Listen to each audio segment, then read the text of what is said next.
Sharma bill means case एक बहुत important case है 1998 का, जिसमें सुप्रीम कोर्ट ने वर्डिक्ट दिया कि नहीं, ये इमरजेंसी का जो इशू है ये भी जुडिशियल रिव्यू का मामला बनता है। अगर लगता है सुप्रीम कोर्ट को कि आपने गलत तरीके से नेशनल इमरजेंसी इम्पोज किया है, तो उसको रिवोक करने का, उसको समाप्त करने का अधिकार हमारे पास है। पहले अधिकार नहीं था, ये जाकर 1980 में जुड़ा।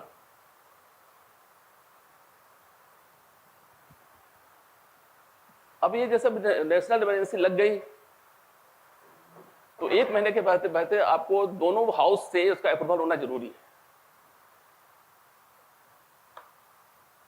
लोकसभा और राज्यसभा दोनों से अप्रूवल हो जाना है। आप सबको व्हाट्सएप दे दी, भेज दिया गया है ना, सब मिल गया होगा, पढ़ लेता व्हाट्सएप पर, भेज दिया हो ना आप लोगों को व्हाट्सएप पर, भेजोगे आज और पहले भेज दिया करो, पढ़ ले इन लोग, पढ़ कर आएंगे ना तब क्वेश्चन पूछेंगे।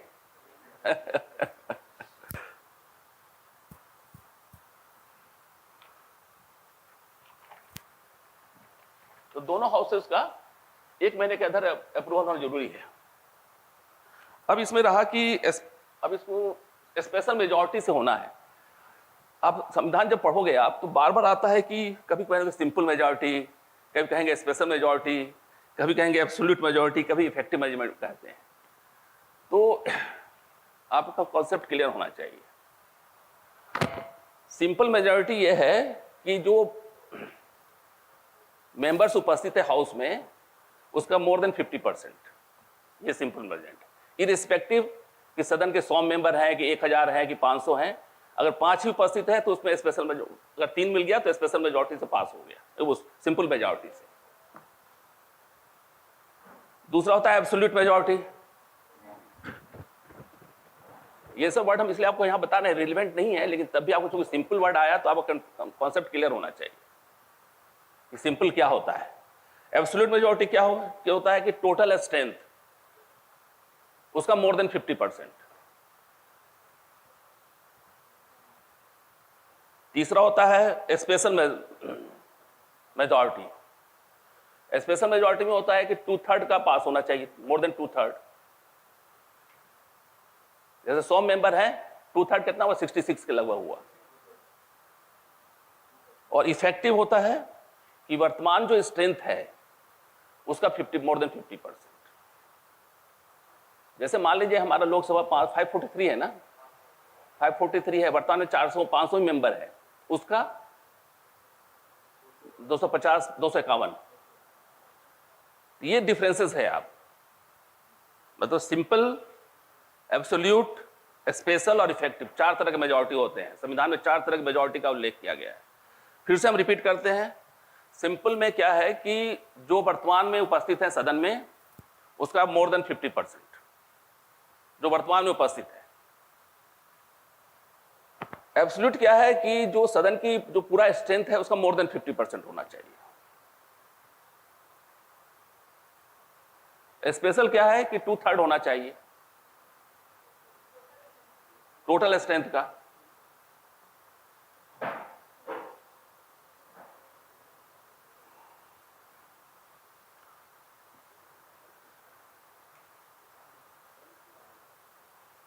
इसमें 2/3 में 2 तरह की बातें हैं। कभी कभी तो लोकसभा के अध्यक्ष डिक्लेयर करते हैं कि वर्तमान जो उपस्थित हैं उसका 2/3, कभी बोल देते हैं कि जो पूरा स्ट्रेंथ है उसका 2/3। तो ये परिस्थिति विशेष के अनुसार इसमें चेंज होते हैं कभी कभी। और इफेक्टिव होता है कि वर्तमान जो संख्या है, उस वर्तमान संख्या मतलब जैसे 543 मेंबर का सीट है लेकिन 500 ही भरे हुए हैं, रेस्ट खाली है किसी कारणवश, तो 500 का 251, 251। अगर 500 मान लीजिए 543 पूरा सीट है और मान लो 100 ही उपस्थित हुए हैं तो 51 में वो सिंपल मेजॉरिटी हो जाएगा। इस तरह का कॉन्सेप्ट आप क्लियर होना चाहिए, आप पढ़ोगे तो मिल जाएगा आपको। तो यहां वो जो हम लोग बात कर रहे थे स्पेशल मेजॉरिटी जो है, ये स्पेशल मेजॉरिटी से पास होना चाहिए, मतलब 2/3 से पास होना चाहिए।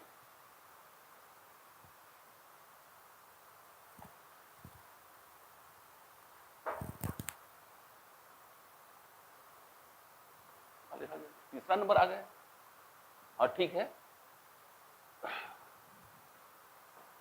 अगर मान लो कि उस समय लोकसभा भंग थी और ये प्रेसिडेंट रूल लागू हो गया, तो वो तब तक इमरजेंसी चलता है जब तक लोकसभा गठित नहीं हो जाए और उसके 30 दिन तक चालू रहेगा। लेकिन इस बीच सरकार की बाध्यता है कि राज्यसभा से अनुमोदन प्राप्त कर ले।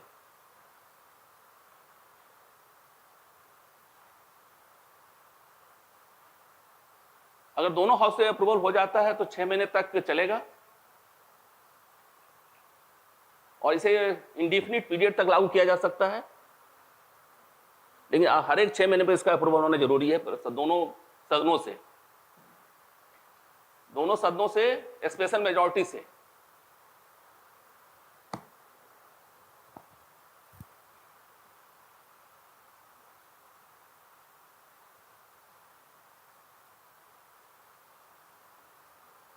मैंने बताया 2/3 होना चाहिए। स्पेशल मेजॉरिटी को डिफाइन किया है यहां पर, कैसे होता है देख लो।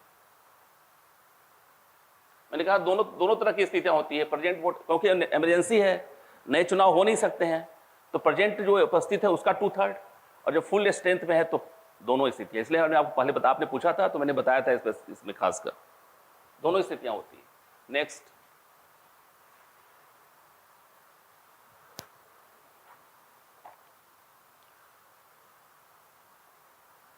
प्रेसिडेंट इसे कभी भी रिवोक कर सकते हैं, समाप्त कर सकते हैं, लेकिन इसकी प्रक्रिया है। फिर वो कैबिनेट से अप्रूवल आता है, फिर उसको उसके अनुसार उसको फिर रिवोक किया जाता है, समाप्त किया जाता है। दूसरी स्थिति यह है कि जो 1/10 मेंबर लोकसभा के, अगर लोकसभा चालू है तो स्पीकर को देते हैं, अगर लोकसभा भंग है तो प्रेसिडेंट को देते हैं। तो प्रेसिडेंट उसके बाद उसमें स्पेशल सिटिंग बुलाई जाती है हाउस की 14 दिन के भीतर, और उसको अगर लगता है कि सिंपल मेजॉरिटी से भी अगर पास हो जाता है कि भाई आपातकाल जाना चाहिए तो चला जाएगा। ये नियम है इसकी। नेक्स्ट,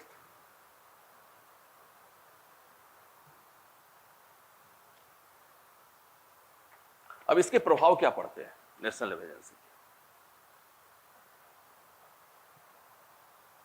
के। मैंने पहले बताया था आपको कि पूरे स्टेट के अधिकार सभी राज्य सरकारें सब इनके माध्यम से चलने लगती है। यूनियन टेरिटरी तो ऑलरेडी सेंट्रल गवर्नमेंट के अधीन रहते ही है, तो ज्यादा दिक्कत नहीं है।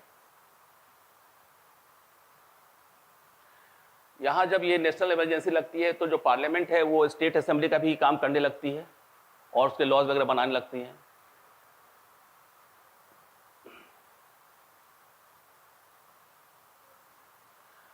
जो राज्यों की जब विधान परिषद है, विधानसभा है, वो काम करती रहती है, लेकिन जो पार्लियामेंट में जो लॉ बनेगा वो भी लागू रहेगा, और ये तब तक लागू रहता है जब तक इमरजेंसी के खत्म होने के 6 महीने बाद तक। राज्य सरकार चाहे तो ऐसे अधिनियमों को कंटिन्यू कर सकती है, समाप्त कर सकती है, संशोधन कर सकती है।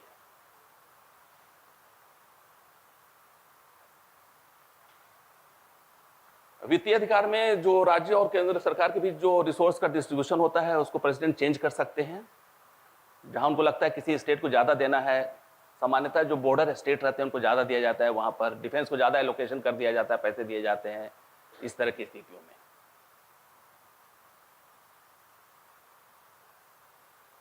ये 3 तरह के हो गए, एग्जीक्यूटिव, लेजिस्लेटिव, फाइनेंशियल जो इफेक्ट पड़ते हैं वो है। नेक्स्ट फेज, अब लोकसभा और राज्यसभा के विधानसभा में क्या असर पड़ता है। जैसा आप जानते हैं कि हमारा जो लोकसभा कार्यकाल 5 साल होता है, लेकिन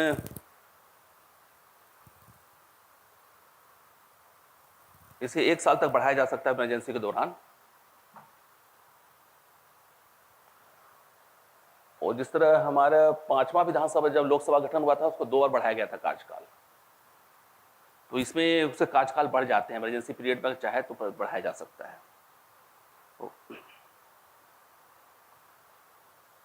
अब जो एक्सटेंशन किया गया उसके 6 महीने तक उसकी वैलिडिटी रहती है, उसके बाद इमरजेंसी समाप्त हो जाती है ज्यादा। उसी तरह विधानसभा में वही केस हो सकती है कि उसका भी कार्यकाल इस तरह अकॉर्डिंगली बढ़ाया जा सकता है, और इमरजेंसी खत्म होने के 6 महीने बाद तक के बाद फिर स्थितियां सामान्य रूप से की जा सकती है।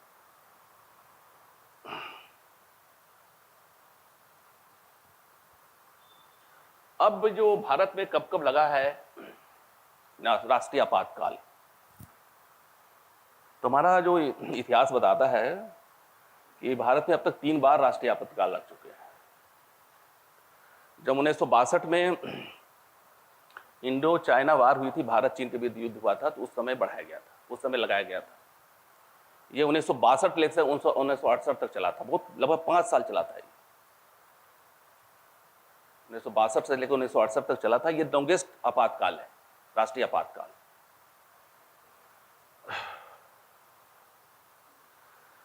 भारत पाकिस्तान वार हुआ था 1971 में, उसमें ये 3 दिसंबर से लेकर 17 दिसंबर 1971 में लगा था। ये सबसे छोटा है।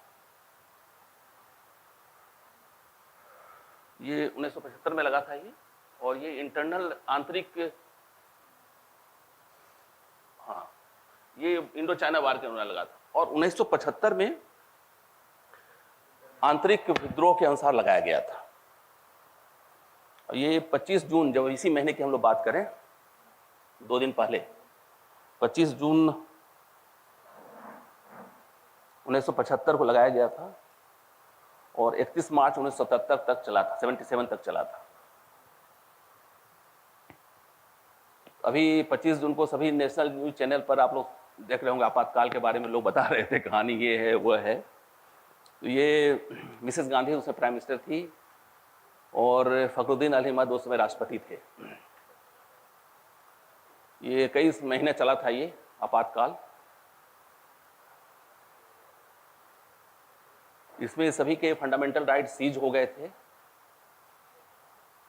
सिविल लिबर्टी सभी तरह से सीज्ड हो गए थे, सस्पेंड कर दिए गए थे। लगभग 1 लाख दूसरे दलों के नेताओं को, पत्रकारों को जेल भेज दिया गया था पूरे भारत में। प्रेस को सेंसर कर दिया गया था, जो हम कहेंगे वही छापेंगे आप। इस तरह घटना हुई थी, 21 मंथ चला था। इसमें इसी अवधि में सेकुलर वर्ड भी कॉन्स्टिट्यूशन में जुड़ा था।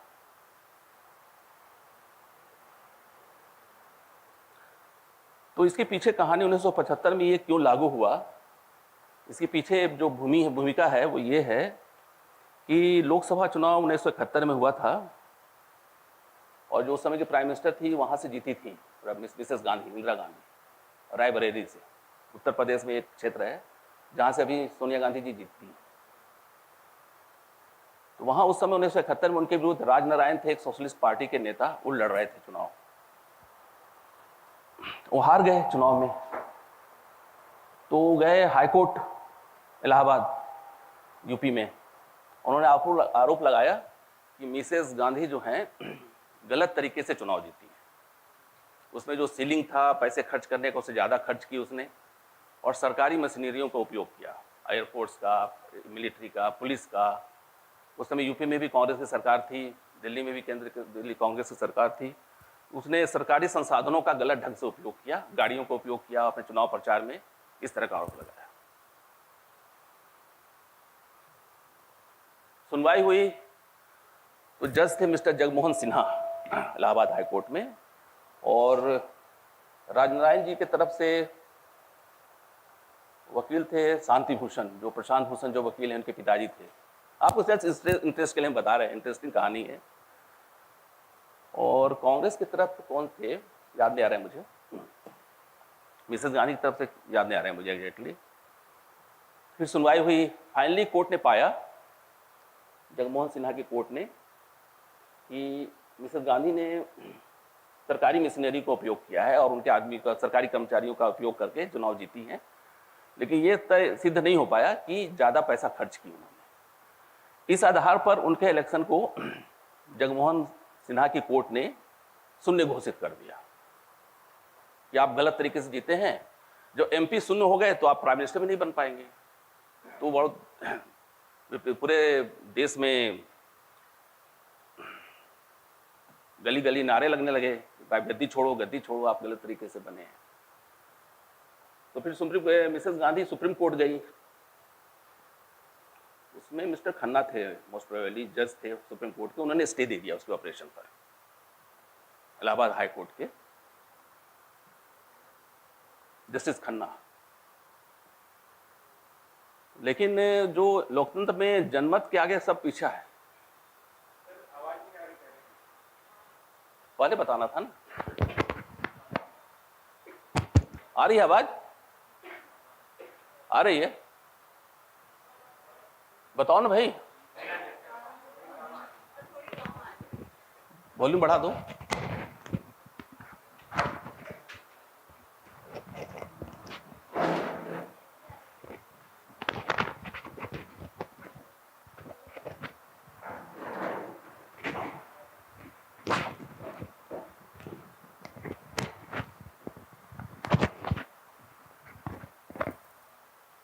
आ रही है आवाज?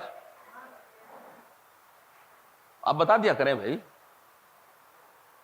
हाँ, हम बता रहे थे आपको कि जस्टिस खन्ना ने स्टे दे दिया, लेकिन लोकतंत्र में जो आम जनता की आवाज है ना, उसको रोकना बहुत मुश्किल है।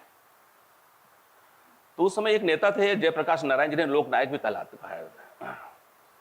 उन्होंने कहा नहीं, ये तो बहुत अत्याचार हो रहा है, एक कोर्ट क्या कौन आता है भाई, आप तो गलत तरीके से जीते हैं, आप हटिए आप पोस्ट से। और उन्होंने कहा कि पुलिस को और आर्मी को, डिफेंस के, आर्मी, नेवी और एयरफोर्स को, कि भाई सरकार के गलत आदेशों का पालन आप न कीजिए, क्योंकि आप सरकार के सही आदेश को पालन करने के लिए हैं, और अगर आपको नहीं मानना चाहिए सरकार के गलत आदेशों को। तो मिसेस गांधी ने लिया कि ये सैनिक विद्रोह करा रहे हैं, पुलिस विद्रोह करा रहे हैं मिस्टर नारायण, और इस आधार पर इंटरनल इमरजेंसी इंपोज किया गया 25 जून 1975 को।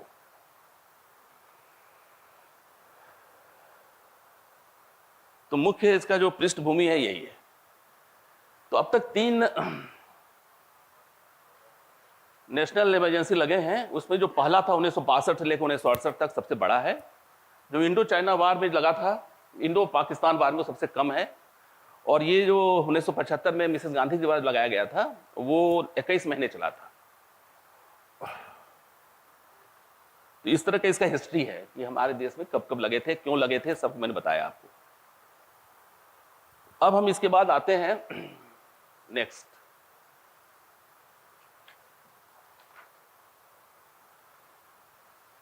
अब इस पर फंडामेंटल राइट पर क्या अधिकार क्या प्रभाव पड़ता है।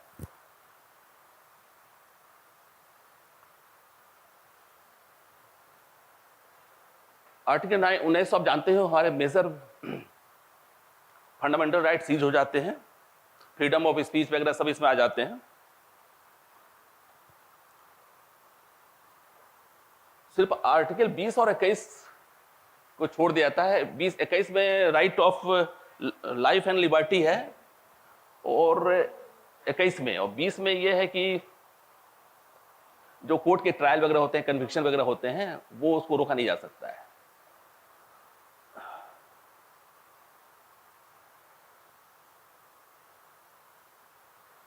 अब आइए, ये जो आर्टिकल 19 में जो 58 में जो सीज होते हैं वो एक्सटर्नल एग्रेशन में होते हैं, आर्म्ड रिबेलियन में नहीं होते हैं। मतलब कि अगर इंटरनल इमरजेंसी लगा है तो उसमें ये नहीं होंगे फ्रीडम राइट्स का। ये सब इंपॉर्टेंट पॉइंट हैं, क्वेश्चन इसी ढंग से पूछे जाते हैं। जब तक आप माइन्यूटली नहीं पढ़ेंगे ना तो आप जवाब नहीं दे पाएंगे। एक एक वर्ड इंपॉर्टेंट है इसका, और इसमें कोई नई बात नहीं है, ये सब किताबों में उपलब्ध। आप किस ढंग से पढ़ते हैं, आपका अप्रोच रेशनल रहता है कि नहीं, लॉजिकल रहता है नहीं, ये महत्वपूर्ण है।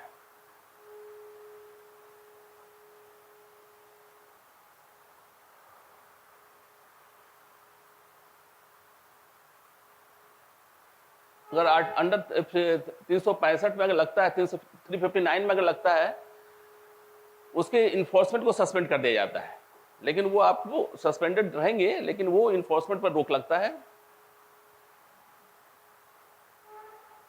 और इसमें जिस अवधि के लिए रहे उस अवधि के लिए सस्पेंड रहेंगे, ये मेन इसकी बात है।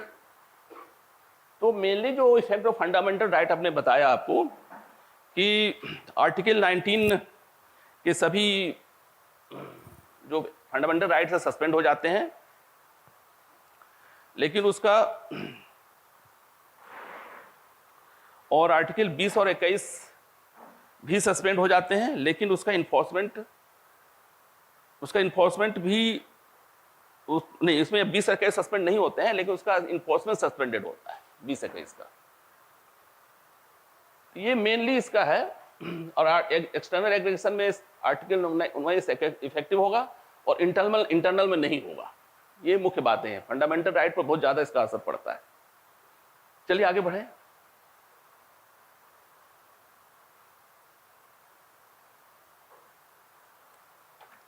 प्रेसिडेंट ने इसके ये प्रेसिडेंट रूल इसके बाद है, मतलब स्टेट इमरजेंसी जो है।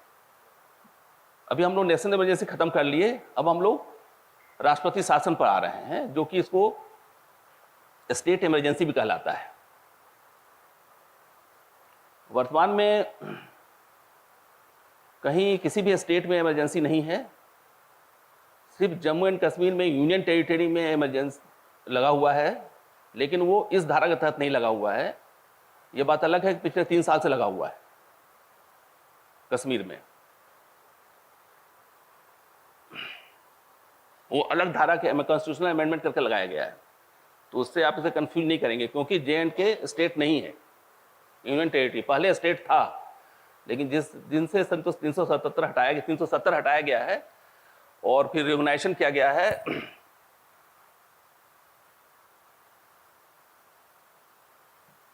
उस समय स्थिति बदल गई।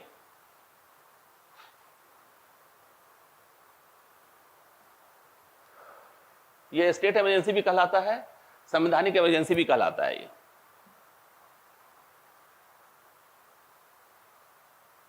ये आर्टिकल 356 के तहत लगाए जाते हैं। 2 ग्राउंड पर लगाए जा सकते हैं। अगर केंद्र सरकार मानती है कि जो राज्य सरकार है वो संवैधानिक नियम कायदे से नहीं चल रही है,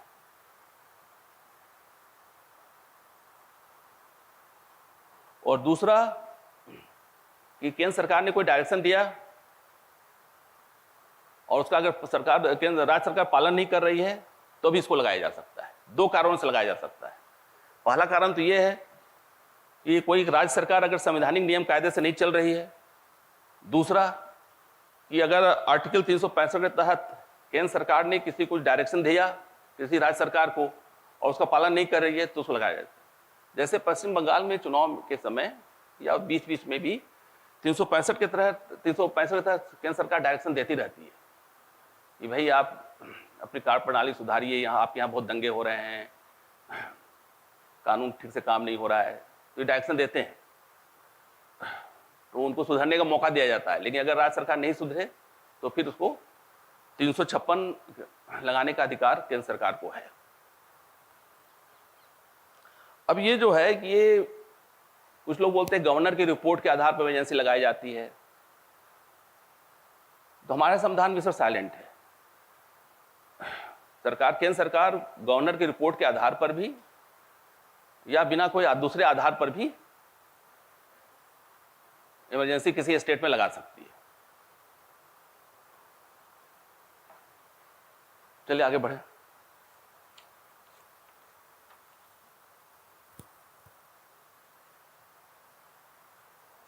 दो महीने के अंदर इसका दोनों हाउस से अप्रूवल होना जरूरी है bye simple majority. Simple majority का आशय क्या है? उपस्थित सदस्यों का मोर देन 50%। सिंपल मेजॉरिटी का मतलब ये है।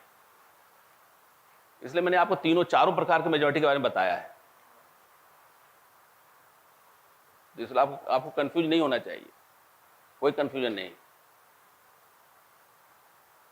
और उससे अप्रूवल हो गया तो 6 महीने तक चलेगा वहां, और इसके बीच से 6 महीने में अप्रूवल लेकर इसे 3 साल तक के लिए अधिकतम बढ़ाया जा सकता है।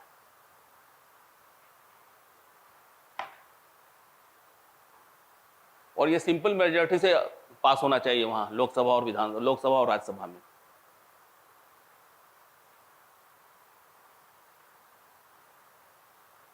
अब 1 साल के बाद मान लो चल गया इमरजेंसी, अगर और बढ़ाना है तो 2 कंडीशंस आते हैं, 2 चीज को 2 कंडीशन।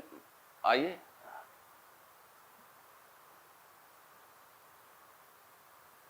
अगर नेशनल इमरजेंसी चल रहा है तो उस समय इसको बढ़ाया जा सकता है 1 साल से ज़्यादा। और दूसरा, अगर इलेक्शन कमीशन को कह रहा है कि उस स्टेट में अभी स्थिति ठीक नहीं है, चुनाव नहीं कराया जा सकता है, तो चुनाव नहीं हुआ, नहीं तो उस स्थिति में बढ़ाया जा सकता है। ऐसी स्थितियां हुई हैं कि स्टेट में मान लीजिए कि बाढ़ आ गए, अकाल आ गया या दंगा हो गया, तो वहां चुनाव बढ़ाया जाता है 5 साल से ऊपर आगे भी। तो ऐसी स्थिति में इमरजेंसी लगाई जा सकती है। और इसको कभी भी प्रेसिडेंट समाप्त कर सकते हैं, प्रेसिडेंट को अधिकार है, लेकिन उसकी एक प्रोसेस है, जैसा मैंने आपको बताया कि कैबिनेट के और उसके अप्रूवल के बाद ही इसे समाप्त किया जाता है। अब आगे आइए। अब इसके क्या प्रभाव पड़ते हैं? स्टेट गवर्नमेंट का काम प्रेसिडेंट अपने हाथ में ले लेता है, वो मुख्यमंत्री, गवर्नर सब हो जाते हैं, जो राष्ट्रपति हैं उन्हीं के नाम से चलता है व्यवस्थाएं, वो जैसा चाहें। जो स्टेट लेजिस्लेचर है, इसके एक्साइज पार्लियामेंट करने लगती है, चाहे तो जरूरत पड़ने पर।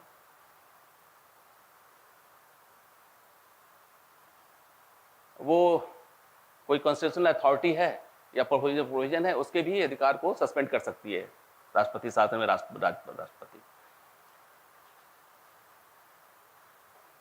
गवर्नमेंट के जो राज्य सरकार के ऑर्डिनेंसेज होते हैं, अध्यादेश, उसको जारी करने का अधिकार प्रेसिडेंट को हो जाता है।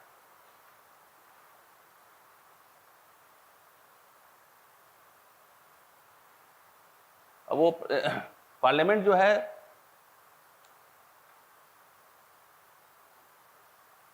प्रेसिडेंट को कोई भी अधिकार दे सकता है कि भाई आप उस राज्य के लिए ये कानून बनाइए, आप ऑर्डिनेंस लाइए, ये पूरा अधिकार पार्लियामेंट को दे देते हैं।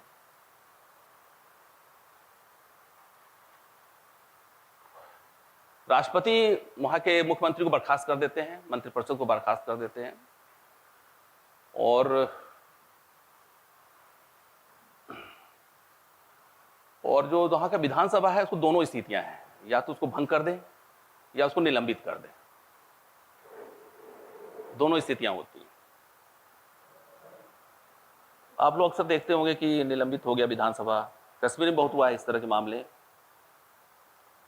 और जब सिचुएशन ठीक होता है, फिर चुनाव कराए जाते हैं। इसे अर्ध आपातकाल भी कहलाता है। और जो विधानसभा है, अगर सस्पेंडेड है तो पुनः चालू हो जाती है, अगर भंग कर दिया गया तो दोबारा चुनाव होता है। तो प्रेसिडेंट को व्यापक अधिकार है इसमें कि विधानसभा को भी भंग कर सकती है या निलंबित कर सकते हैं। आगे बढ़ें।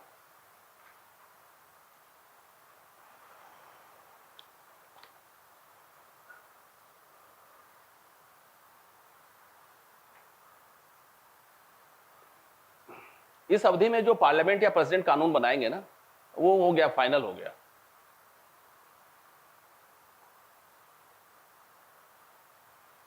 लेकिन बाद में जब विधानसभा गठित होगी तो उसका अधिकार है कि उसको संशोधन करने का, उसको एक्सेप्ट करने का, एक्सेप्ट तो हो गया, उसको कुछ या समाप्त करने का, दोनों अधिकार उनको है।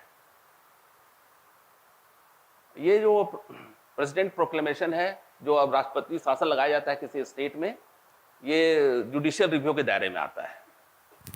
ऐसा नहीं है कि किसी भी सरकार को भंग कर दे तो कोर्ट सुन नहीं सकता है। ऐसे बहुत से इंस्टेंसेस हैं जिसमें कि केंद्र सरकार ने राज्य सरकार को हटा दिया, लेकिन वो फिर सीएम बनकर आ गए।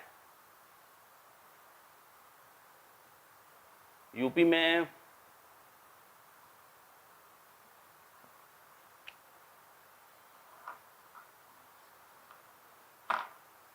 अच्छा इंस्टांस था कि वहां के सीएम थे,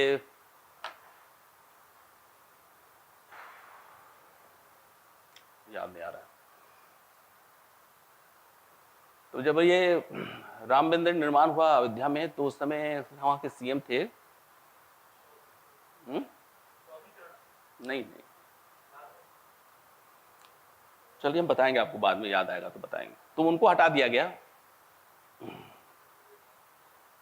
वो इंस्टेंस नहीं है, एक और इंस्टेंस आया था बीच में, जिसमें कि उनको हटा के किसी दूसरे को बना दिया गया था। तो फिर वो सुप्रीम कोर्ट चले गए, हाई कोर्ट चले गए, हाई कोर्ट ने फिर से उनको सीएम बना दिया। वो फिर वो एक ही दिन के लिए जो बीच में रहे थे, 1 या 2 दिन के लिए सीएम रह पाए। अभी हाल के दिनों में इस तरह की घटना अरुणाचल प्रदेश में हुई है। मतलब कहने का आशय है, इसको हम आपको अगले क्लास में बता देंगे कि नाम एक्चुअली मुझे याद नहीं आ रहा है, घटना याद नहीं आ रही। कहने का आशय है कि अगर किसी राष्ट्रपति, केंद्र सरकार किसी स्टेट में राष्ट्रपति शासन लगाती है, लगता है कि आधार सही नहीं है, तो कोई भी एग्रीव्ड, जो कोई भी उससे संतुष्ट नहीं है उस आदेश से, तो वो हाईकोर्ट जा सकता है। हाईकोर्ट को अधिकार है कि सुनवाई करने के बाद उसमें उसको पुरानी स्थिति में ला सकता है।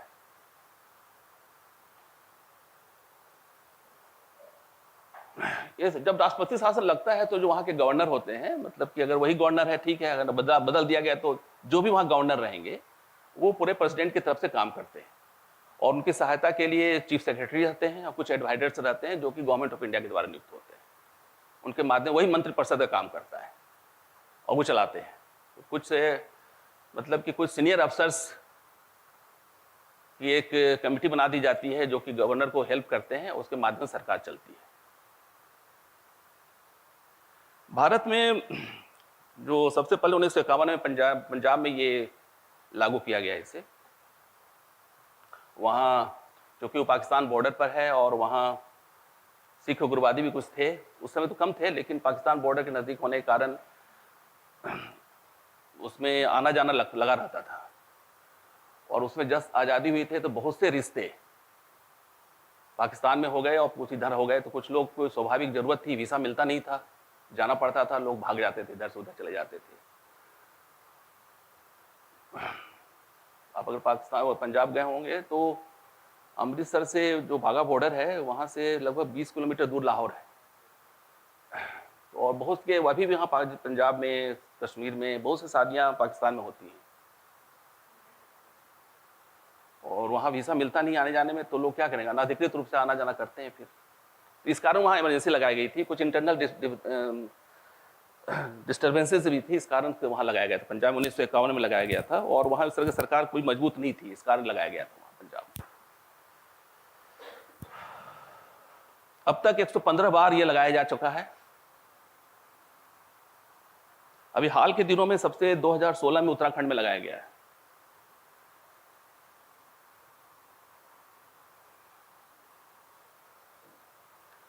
मध्य प्रदेश में 3 बार राष्ट्रपति शासन लगाया जा चुका है। यह महत्वपूर्ण है। जो अंत में था 1992 से 93 में लगाया गया था राष्ट्रपति शासन।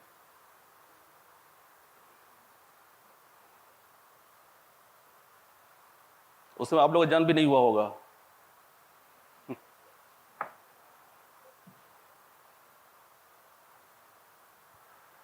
उस समय हम पहली बार आए थे मध्य प्रदेश, और आए थे तो फिर राष्ट्रपति शासन लग गया था। तो उस समय हमारे उसमें मुख्यमंत्री थे सुंदरलाल पटवा जी थे। राष्ट्रपति शासन लग गया तो फिर हम लोग 1 साल राष्ट्रपति शासन रहे लगभग। उसके बाद दिग्विजय सिंह जी बने थे सीएम। और उसमें क्यों लगा था, वो राम मंदिर निर्माण में जो बाबरी मस्जिद को ध्वस्त करने की बातें हुई थी, इस कारण हटाया गया था। अब तक ये छत्तीसगढ़ और तेलंगाना में कभी नहीं लगा है।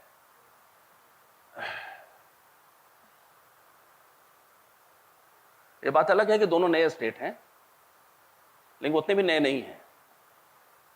छत्तीसगढ़ लगभग 2001 में बना है और तेलंगाना 2014 के अराउंड बना है, 13-14 में बना है। इन 2 स्टेट में अभी तक राष्ट्रपति शासन नहीं लगा है। टोटल हमारे 29 स्टेट हैं, उन 27 में लग चुका है, 2 में नहीं लगे हैं, 2 तेलंगाना और छत्तीसगढ़। मणिपुर में सबसे ज्यादा गलत है ये, आप इसको करेक्शन कर लेना। मणिपुर में 10 बार लगा है, यूपी में 9 बार लगा है। गलत लिखा हुआ है, टाइपिंग मिस्टेक है। मणिपुर में सबसे ज्यादा लगा है राष्ट्रपति शासन। अभी भी आप देख रहे हैं वहां पर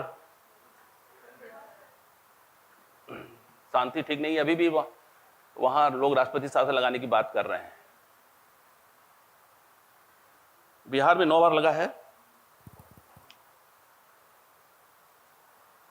पहले प्रेसिडेंट रूल केंद्र में सरकार बदलती थी और सभी राज्य सरकारों को भंग कर दी जाती थी। तो 1977 में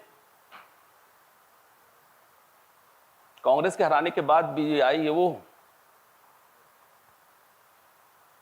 जनता दल, उसने 12 स्टेट में राष्ट्रपति शासन लगा दिया एक साथ। और फिर उसके बाद वो कार्यकाल ज्यादा दिन रहा नहीं उनका, जनता दल का। फिर कांग्रेस आई तो उन्होंने 9 स्टेट में लगा दिया एक ही साथ।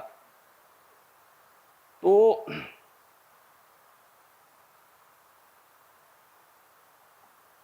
पहले ये बहुत अच्छा साधन था, हमारी पार्टी की सरकार नहीं है तो भंग कर दो।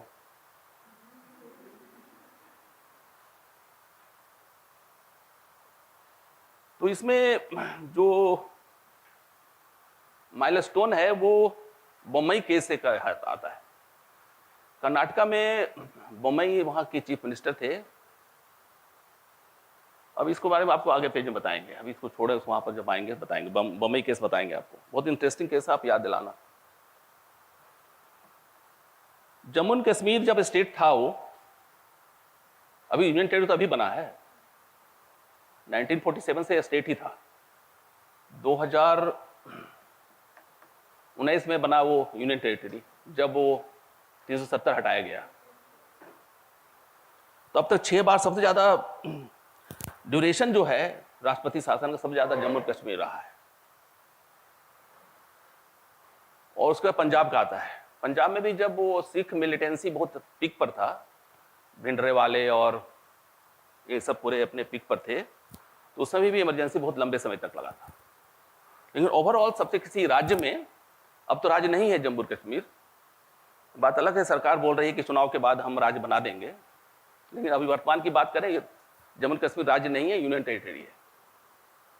तो जब पहले राज्य था 2019 के पहले, तो वहां सबसे लंबा ड्यूरेशन 6 साल तक रहा है। अभी भी वहां राष्ट्रपति शासन 3 सालों से है, 2019 से है।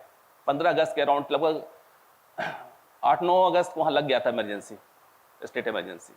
जब 370 हटाया गया था तो उस दिन से उसमें इमरजेंसी लगा हुआ है वहां, स्टेट इमरजेंसी, और ये चल रहा है।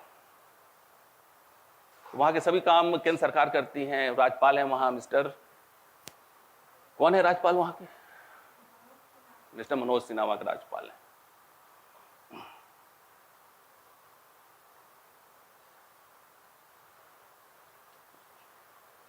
तो इसमें आपको हम बताएंगे कि बम्बई केस वाला हम बताएंगे, क्योंकि बहुत इंपॉर्टेंट है।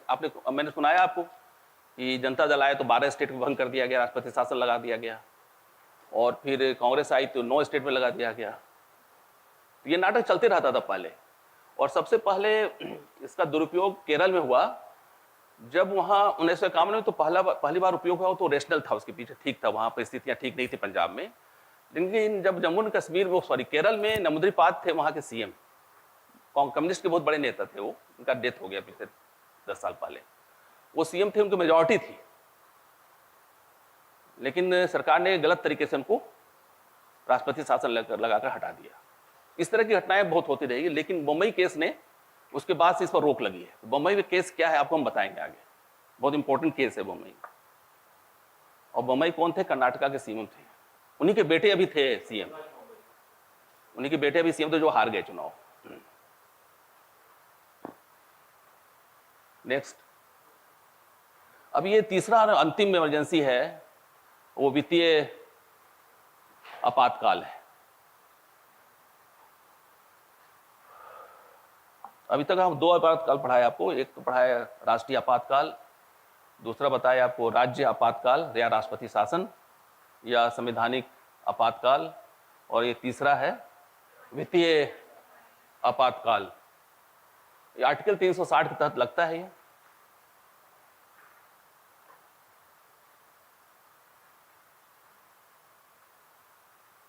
ये आर्टिकल 360 भारत के राष्ट्रपति को अधिकार देता है, उनको लगता है कि भारत में की आर्थिक स्थिति ठीक नहीं है, वित्तीय स्थिति ठीक नहीं है, कर्ज बढ़ गया है,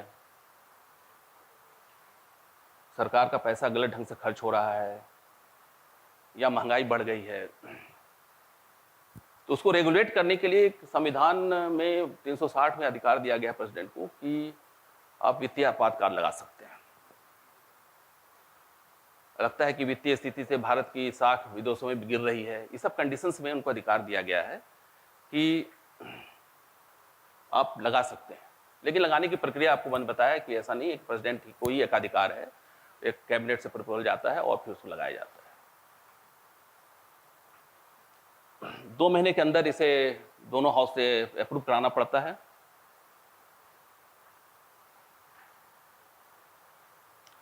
और ये इसकी कोई अधिकतम अवधि लिमिट नहीं है, जब तक वित्तीय हालात सुधरे नहीं भारत की तब तक वो कंटिन्यू कर सकता है। और एक बार ये इसका अप्रूवल हो गया पार्लियामेंट से, दोबारा बार बार करने की आवश्यकता नहीं। और ये सिंपल मेजॉरिटी से पास होते हैं दोनों सभाओं से।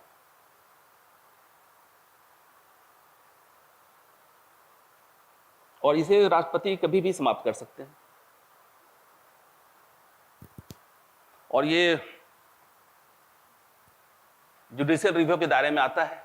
अगर लगता है सुप्रीम कोर्ट को कि गलत तरीके से लगाया गया है तो उसे रिवोक कर सकते हैं सुप्रीम कोर्ट।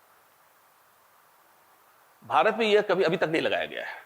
यह ऐसा आपातकाल है जो भारत में अभी तक नहीं लगाया गया है, लगना भी नहीं चाहिए। हम लोग आगे बढ़ रहे हैं। ये वैसी स्थिति में जब हमारी आर्थिक स्थिति बिगड़ जाए, जैसे दूसरे कंट्रीज में, जैसे पाकिस्तान में हालत बिगड़ गई है, नामीबिया है, वहाँ स्थिति बिगड़ गई है। बहुत से कंट्री में महंगाई बहुत बढ़ गई है, लोग सड़क पर आ गए हैं, सरकार पर पैसे नहीं हैं, सरकार सब्सिडी बहुत बांटती थी।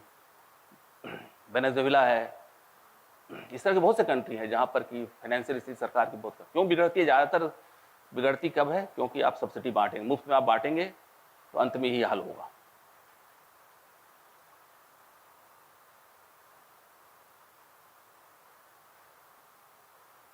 जो ये फ्री बीज का मामला है ना कि मुफ्त में सब्सिडी बांट रहे हैं, ये सब बांट रहे हैं, तो जो प्रोग्रेसिव कंट्रीज हैं उसमें इसमें जीरो है।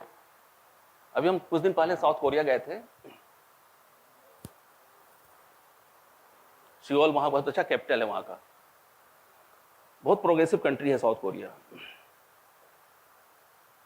तो वहाँ के लोग बताते हैं कि यहाँ जब से आज़ाद हुआ, भारत के साथ ही आज़ाद हुआ, 1947 में ही आज़ाद हुआ है, लेकिन वहाँ की सरकार जो ही बनी, चाहे किसी पार्टी की सरकार बनी, किसी एक भी व्यक्ति को कोई भी मुफ्त में पैसा नहीं दिया है।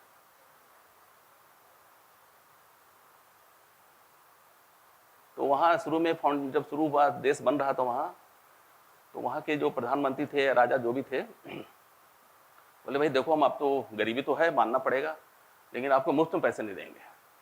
तो उस समय उन्होंने 4 लेन 6 लेन सड़क बनवाया कि आप मजदूरी कीजिए, आपको हम पैसे देंगे। तो लोग हंस रहे थे कि आप इतने चौड़ी सड़क क्यों बना रहे हैं, क्या जरूरत है, इतनी गाड़ी है ही नहीं, आप सड़क बना रहे हो इतनी लंबी चौड़ी। लेकिन वो बहुत प्रोग्रेसिव था, बहुत दूरदर्शी था, वो इकोनॉमिक्स पढ़ा हुआ था। तो आज देश, पूरे भारत, पूरे वर्ल्ड में साउथ कोरिया सबसे टॉप पर एडवांस कंट्रीज में आता है। और अभी भी आप जाओगे तो उसे पता चला कि 100 साल पहले, 50 साल पहले 6 लेन वहाँ सड़कें हैं, जबकि उसमें गाड़ियाँ थी नहीं साउथ कोरिया के पास। गरीबी इतनी थी, खाना नहीं मिलता था लोगों को, लेकिन वो सड़क बना रहा था। लोग कह कर हंसते थे उस पर, कैसा राजा है ये, कैसा प्राइम मिनिस्टर है, लेकिन उसको जो उसने जो काम किया लोग अभी याद करते हैं। भाई आप मजदूरी कीजिए, आपको हम पैसे देंगे, बैठे बैठे हम पैसे नहीं देने वाले आपको।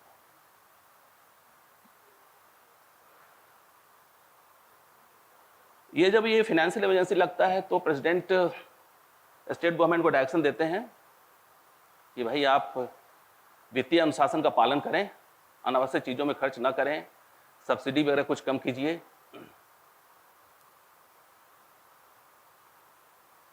ये राष्ट्रपति अपना वेतन,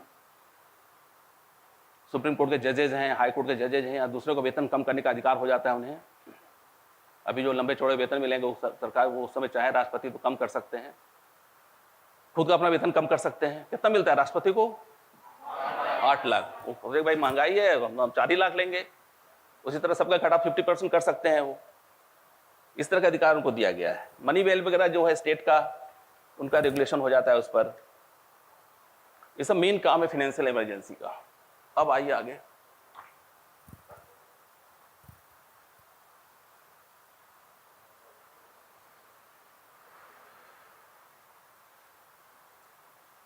ये जो 38th अमेंडमेंट 1975 में लागू हुआ, उसमें कहा कि नहीं, जुडिशियल रिव्यू नहीं होगा, कि अगर प्रेसिडेंट संतुष्ट हो जाते हैं कि भाई स्टेट की हालत ठीक नहीं है तो हम 356 इम्पोज कर देंगे,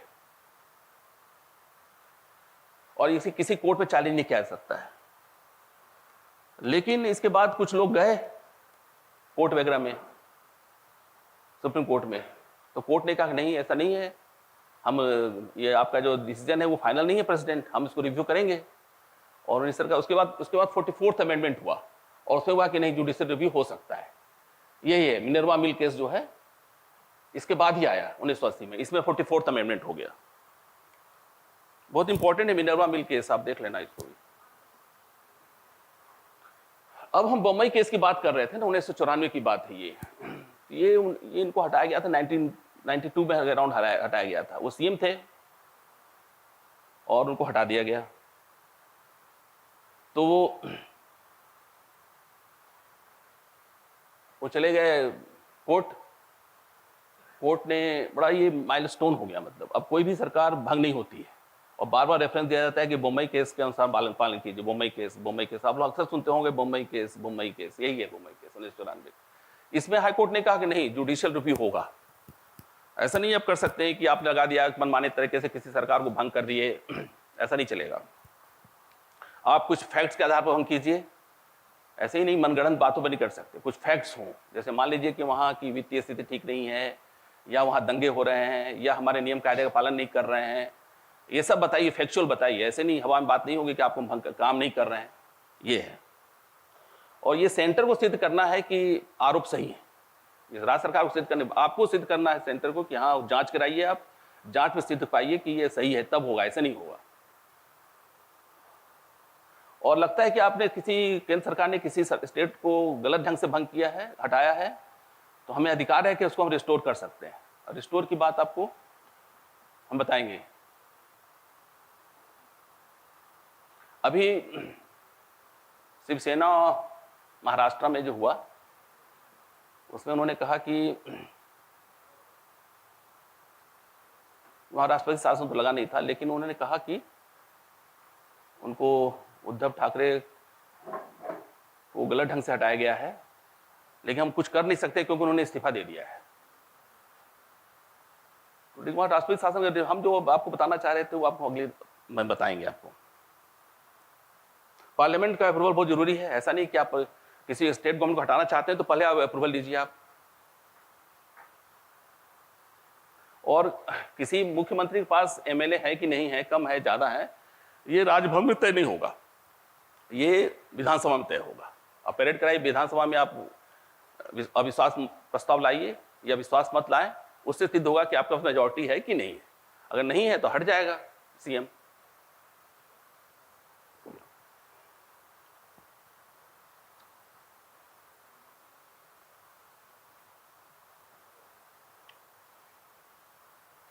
ये मतलब इस तरह के जो दृष्टांत होते थे कि नई सरकार दिल्ली में आए और सबको हटाना शुरू हुआ, वो इससे बहुत कुछ चेक हो गया है, बहुत कुछ का चेक ही हो गया है। इसके बाद से 1994 के बाद से किसी को मनमाने तरीके से हटाने का काम खत्म हो गया। ये बहुत ही बड़ा स्टेप था। बम्बई केस में हाईकोर्ट के जो डिसीजन थे वो हमारे संविधान के लिए, लोकतंत्र के लिए बहुत ही महत्वपूर्ण एक जजमेंट है। भाई आम जनता ने जिसे सरकार बनाया है उसको किसी तीसरे व्यक्ति को हटाने का अधिकार नहीं है। भले आपकी नजर में वो गलत सरकार है, सही सरकार है, वो मायने नहीं रखता है। मायने ये रखता है कि जनता क्या चाहती है। और कोई जरूरी नहीं कि जनता के विचार से आप सहमत हो और आपके विचार से जनता सहमत हो, सभी स्वतंत्र हैं। तो मेजॉरिटी में शासन तो यह है कि ज्यादा जनता किसको चाहती है वो फाइनल है। अभी इसमें राष्ट्रपति शासन और ये जो आपातकाल के संबंध में तरह कमीशन नियुक्त हुआ था, सरकारिया कमीशन, ये भी इंपॉर्टेंट है। सरकारिया कमीशन और भी हुआ था, सेंट्रल स्टेट रिलेशन में भी हुआ था। उसने भी कुछ रिकमेंडेशन दिया है कि अगर आपके किसी को मेजॉरिटी नहीं है तो दूसरे को मौका दिया जाए, अल्टरनेटिव है वहाँ अवेलेबल। राष्ट्रपति शासन आप क्यों लगा रहे हैं? आप पहले वार्निंग दीजिए किसी राज्य सरकार को कि भाई अब सरकार सही चलाइए, ऐसे नहीं हटा सकते हैं। और इसे एकदम एक्सेप्शनल केस में यूज किया जाए राष्ट्रपति शासन लगाने के अधिकार को। और आपका जो गवर्नमेंट का रिपोर्ट है, जो गवर्नर जो भेजता है वो बहुत अच्छा होना चाहिए। ऐसा नहीं है कि कुछ भी आप भेज दें उसके आधार हटा दें, फैक्चुअल होना चाहिए। और उसके बाद राज्यपाल को दूसरी पॉसिबिलिटी देखना चाहिए, दूसरे शासन, दूसरे दल सरकार बना सकती है कि नहीं बना सकती है। राष्ट्रपति शासन लगाने के बजाय और क्या हम उपाय कर सकते हैं। और जुडिशियल रिव्यू सब तो है, कुछ नई बात नहीं है। एक पूची कमीशन बना था इसके लिए उन्हें 2008 में। इसने कहा कि आप किसी, मान लीजिए कहीं स्थिति ठीक नहीं है, मेनली बना था कश्मीर में, क्या पूरे स्टेट में लगा देते हो राष्ट्रपति शासन?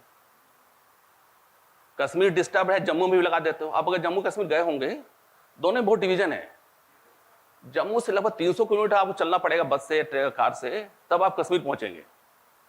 अब मान लीजिए कश्मीर में डिस्टर्बेंसेस है तो जम्मू एरिया में क्यों लगा रहे हो? या जम्मू में है तो कश्मीर में क्यों लगा रहे हो? या मान लीजिए मध्य प्रदेश में ही है, बड़े भोपाल में डिस्टर्बेंस है तो पूरे मध्य प्रदेश में क्यों लगा रहे हो? उनका कहना था कि डिस्ट्रिक्ट स्पेसिफिक होना चाहिए, किस डिस्ट्रिक्ट में लगा रहे हैं, लेकिन ये माना नहीं गया है, उनका रिकमेंडेशन है।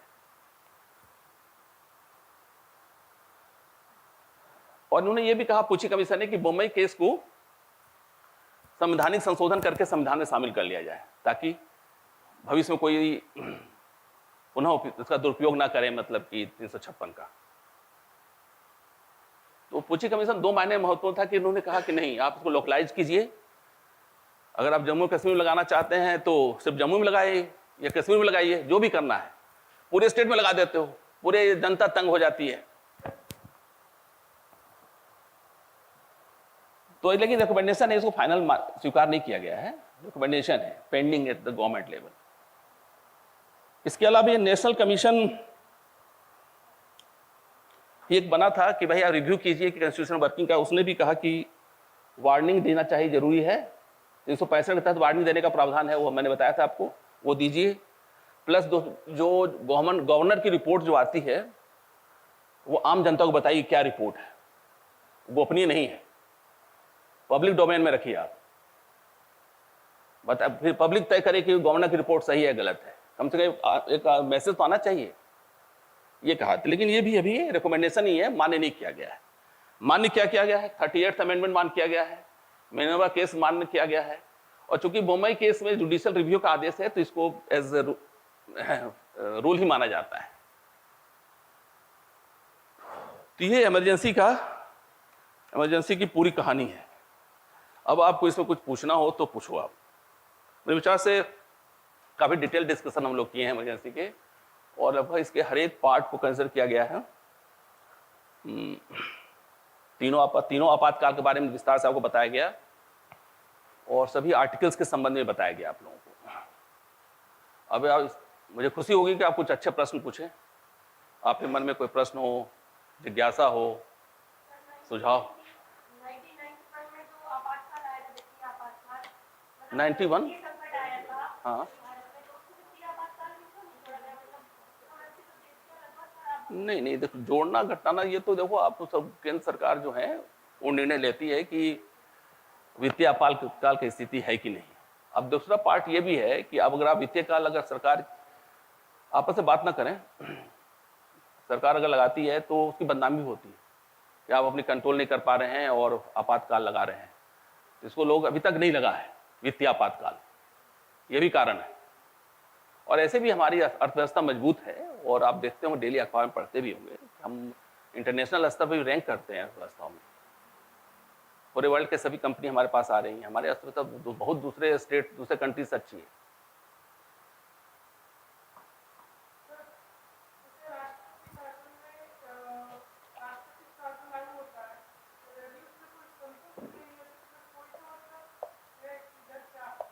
कोई भी, आप भी जा सकते हैं कोर्ट, कोई भी जा सकता, सांसद भी जा सकता है, प्राइम मिनिस्टर भी जा सकता है, चीफ मिनिस्टर भी कोई भी जा सकता है, कोई मतलब कोई भी है, anyone in the country. Bharat, दूसरे लोग नहीं जा सकते हैं, भारत का नागरिक होना चाहिए। ऐसा नहीं कि अमेरिकन कोई सिटीजन लाकर सुप्रीम कोर्ट में आवेदन लगाए कि ये गलत हो रहा है। हमारा जो कानून है भारतीय नागरिकों के लिए, विदेशी नागरिकों के लिए नहीं है।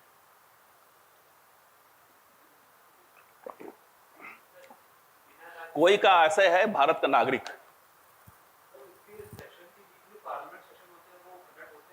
किसमें नहीं, अब डिपेंड करता है किस तरह का है। नेशनल इमरजेंसी है, नेशनल इमरजेंसी नहीं, आप बताइए ना किस तरह का। नेशनल इमरजेंसी में लोकसभा भंग कर दी जाती है या उसका कार्यकाल बढ़ा दिया जाता है, दोनों स्थितियां होती हैं।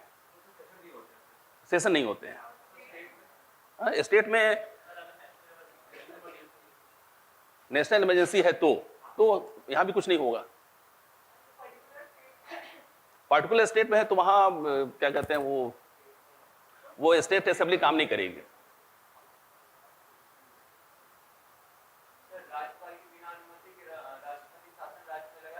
हाँ, लगाया जा सकता है। नहीं हमारे, लेकिन हमारा आप स्लाइड नंबर आप देखना कि आप स्लाइड नंबर देखना, मैंने लिखा है विशेष रूप से ये स्लाइड नंबर। जब आप आओगे इसमें पेज नंबर 8, पेज नंबर 8 दिखाइए। विथ और विदाउट गवर्नमेंट रिपोर्ट, कोई जरूरत नहीं है। केंद्र सरकार को लगता है कि पेपर के न्यूज के आधार पर भी उनके अपने इंटेलिजेंस रिपोर्ट होती हैं, उनके आधार पर या शिकायतों के आधार पर यह कन्विंस हो जाती हैं कि वहाँ स्थितियाँ ठीक नहीं है, संवैधानिक व्यवस्थाएं ठीक नहीं चल रही हैं। कोर्ट के ऑर्डर के अनुसार कोर्ट भी कभी कभी कह देते हैं कि यहाँ संवैधानिक व्यवस्थाएं ठीक नहीं चल रही है, उसके आधार पर लगाया जा सकता है। कोई जरूरी नहीं है गवर्नमेंट की रिपोर्ट, गवर्नर की रिपोर्ट। लेकिन सामान्यतः इन मेजॉरिटी ऑफ केसेस गवर्नर की रिपोर्ट के आधार पर ही राष्ट्रपति शासन लगाए जाते हैं स्टेट में। तो बहुत इंपॉर्टेंट है, इससे क्वेश्चन पूछे जाते हैं आपातकाल से। और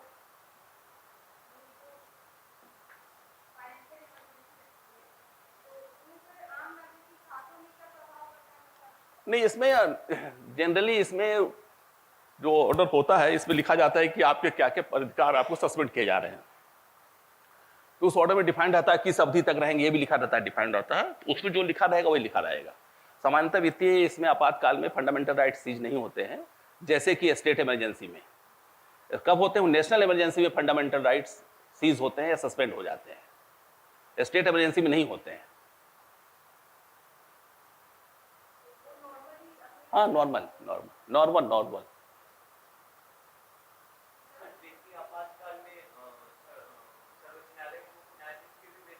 हाँ, कम किया जा सकता है, कम किया जाता है। मैंने बताया आपको।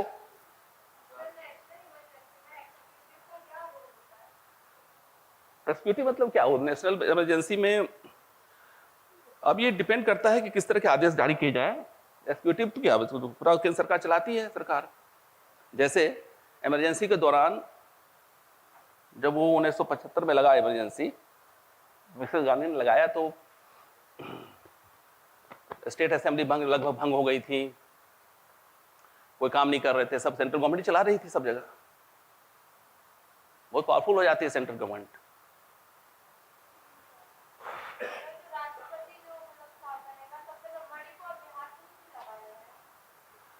मणिपुर और बिहार, मणिपुर और यूपी, मणिपुर में 10 बार लगाया गया, बिहार में 9 बार लगाया गया, यूपी में 9 बार लगाया गया। मेनली वहां रहा कि किसी चुनाव हुआ, किसी पार्टी को मेजॉरिटी नहीं आई तो चुनाव नहीं। दूसरा, ये बीच में 1-2 बार उस समय जो मान लो दिल्ली में केंद्र सरकार है और बिहार या यूपी में दूसरी की सरकार आ गई तो भंग कर दिए। ये तो 1994 के बाद बंद हुआ है ना, बम्बई केस के बाद। पहले ऐसे ही चलता था।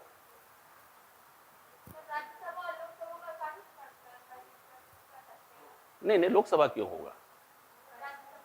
राज्यसभा में वो विधानसभा होगा ना। फिर विधानसभा भंग भी हो सकता है, निलंबित भी हो सकता है, दोनों स्थितियां हैं, दोनों स्थितियां हैं।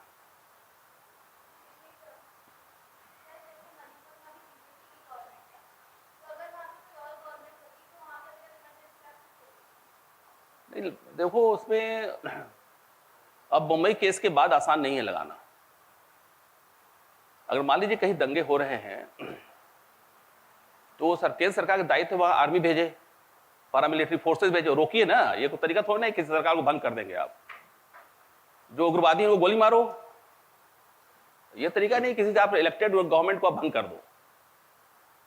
हाँ, अगर ये पता चले कि इस दंगे के पीछे राज्य सरकार इन्वॉल्व है और उसकी पुलिस ही दंगा करा रही है, उसके आदमी ही दंगा करा रहे हैं, तब भंग करने का अधिकार बनता है। लेकिन तब भी एक्सेप्शनल मामले में उसका यूज करने के निर्देश है बम्बई केस में। भाई जैसे मान लीजिए कि वहां दंगे हो रहे हैं तो आप अपना आर्मी भेजिए ना, पैरामिलिट्री फोर्स में बीएसएफ भेजे, सीआरपीएफ भेजे, कंट्रोल कीजिए, जो उग्रवादी हैं गोली मारे हैं। ये कोई तरीका नहीं है कि जो जनता ने चुनी सरकार उसको भंग कर दे, अंतिम विकल्प है वो। चलिए नेक्स्ट बढ़ाइए, आइए प्राइम मिनिस्टर लगाओ।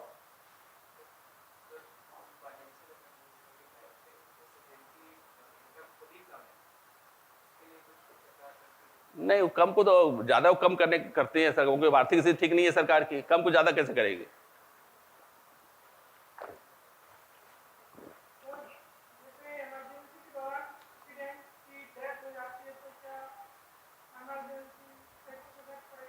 नहीं, तो हमारा संविधान स्पष्ट है, अगर राष्ट्रपति की मृत्यु हो जाती है तो वाइस प्रेसिडेंट राष्ट्रपति बन जाएंगे। और कब तक रहेंगे? 6 महीने तक रहेंगे। और 6 महीने के भीतर इलेक्शन कमीशन का काम है कि चुनाव कराइए आप। और मान लीजिए चुनाव की स्थिति नहीं रही तो बढ़ाया जा सकता है।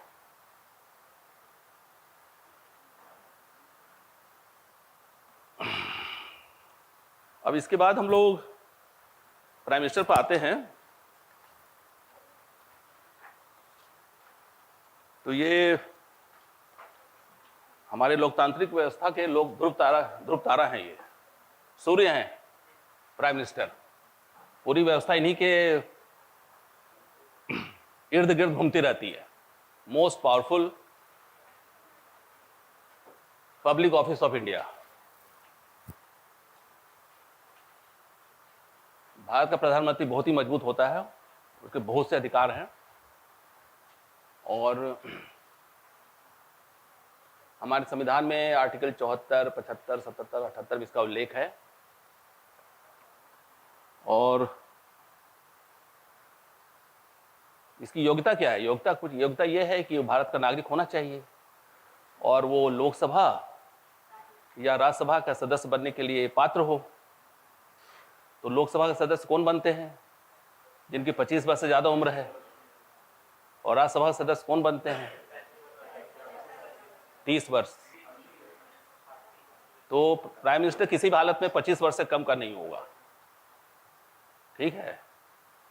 और मान लीजिए किसी सदन का सदस्य नहीं है तो 6 महीने के भीतर तब भी उसको राष्ट्रपति बना सकते हैं प्रधानमंत्री, अगर उस दल के सभी लोग कहते हैं, मेजॉरिटी कह रहे हैं कि भाई इसको बनाया जाए। लेकिन उसकी बाध्यता है कि 6 महीने के भीतर से चुनाव जीतना पड़ेगा।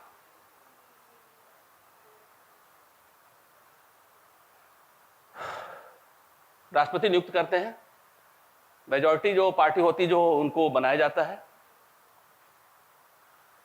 और किसी विधान लोकसभा में किसी को क्लियर मेजॉरिटी नहीं आई तो राष्ट्रपति अपने विवेक का उपयोग करके किसी भी योग्य व्यक्ति को प्राइम मिनिस्टर बना सकते हैं। तो उसमें ऐसे केस में जो सबसे बड़ी पार्टी होती है उसके नेता को प्रधानमंत्री बनाया जाता है और उनको कहा जाता है कि आप 1 महीने के अंदर मेजॉरिटी सिद्ध करें लोकसभा में। अगर वो सिद्ध नहीं कर पाता है तो उन्हें प्राइम मिनिस्टर के पद से हटना पड़ेगा, और सिद्ध कर देता है तो आगे बढ़ेगा वो।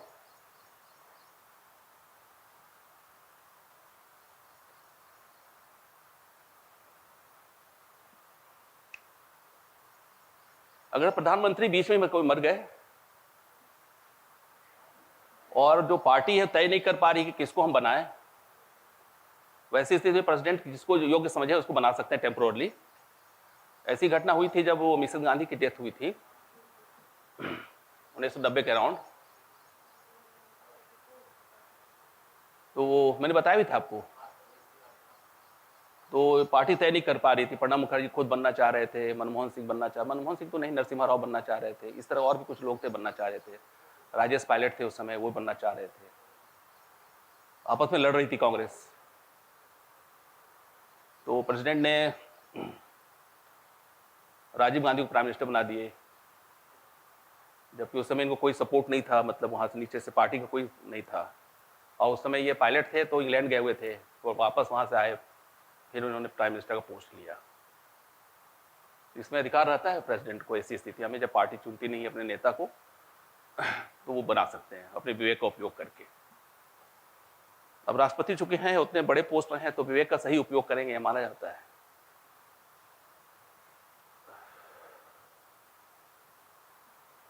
तो जो प्रधानमंत्री हैं वो हमारे रहते हैं रेसकोर्स रोड में रहते हैं न्यू दिल्ली में, उसका नाम बदलकर मोदी जी ने कर दिया लोक कल्याण मार्ग। बोले कि नहीं, रेस कोर्स अंग्रेजी कल्चर का प्रतीक है, लोक कल्याण मार्ग रखा जाएगा नाम इसके। तो 7 लोक कल्याण मार्ग नाम है इसका। इसे पंचवटी भी कहते हैं। और ये जिस तरह राष्ट्रपति में आपने बताया था कि बहुत पुराना था, ऐसी हालत इसमें नहीं है। ये जो लोकमान्य, ये रेसकोर्स रोड पर जो है प्रधानमंत्री हाउस है, वो 1980 में बना है, और उतना बड़ा नहीं है, इतना राष्ट्रपति भवन है। ये 12 एकड़ का है मात्र, वो तो लगभग 340-50 एकड़ का था, मात्र 12 एकड़ का है, लेकिन काफी सुंदर है। और इसके आर्किटेक्ट थे रॉबर्ट रसेल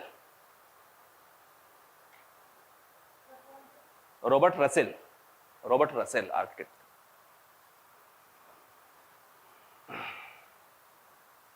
इनकी सैलरी प्रधानमंत्री की 6 लाख पर मंथ है लगभग, और भी कुछ अलाउंसेस मिलते हैं इन लोगों को, सब मिला जुला लगभग 10 लाख हो जाते हैं।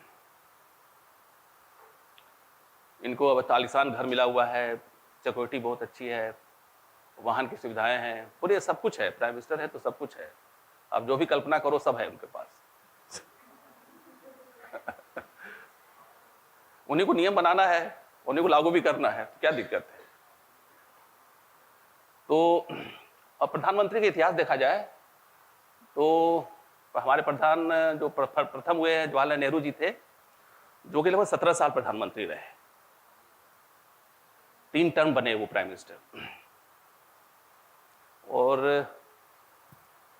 नरेंद्र मोदी जी 2014 से है, ये 14वें, अगर सीरियली देखा जाए तो 19 नंबर पर है, लेकिन अगर देखा जाए नाम से देखा जाए, क्योंकि बहुत लोग 3-3 बार बने हैं, 4-4 बार बने हैं, तो ऐसे काउंट किया जाए तो 19वें नंबर पर आते हैं, और ऐसे नाम से कैलकुलेट किया जाए तो 14वें नंबर पर आते हैं। तो वो 2014 से कंटिन्यू कर रहे हैं। गुलजारी लाल नंदा सबसे कम समय के लिए प्रधानमंत्री रहे, 13 दिन के लिए रहे थे, 16 दिन के लिए रहे थे।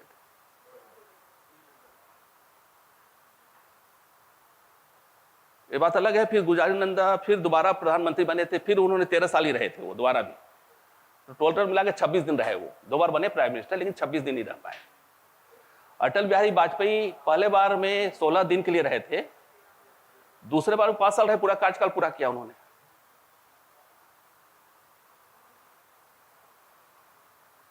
मिसेस गांधी एकमात्र महिला प्रधानमंत्री हुई हैं,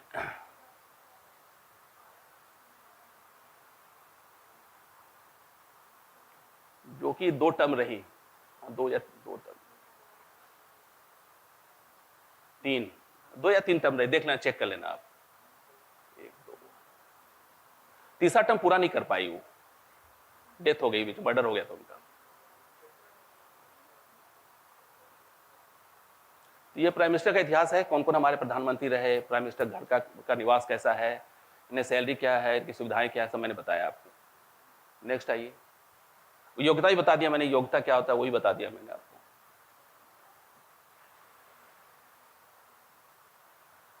अब अगर मान लीजिए प्रधानमंत्री, जैसे वही तो मैंने बताया था कि राजीव गांधी जब प्राइम मिनिस्टर बने, तो अगर मान लीजिए डेथ होने के बाद अगर इलेक्ट कर लेते हैं किसी को, तो फिर ठीक उसी को प्रेसिडेंट बनाएंगे, कोई दिक्कत नहीं है। मैंने यही बताया कि अगर कोई राज्यसभा या लोकसभा किसी का मेंबर नहीं है, तब भी वो प्राइम मिनिस्टर बन सकता है, बशर्ते कि उसकी उम्र 25 वर्ष से ऊपर हो।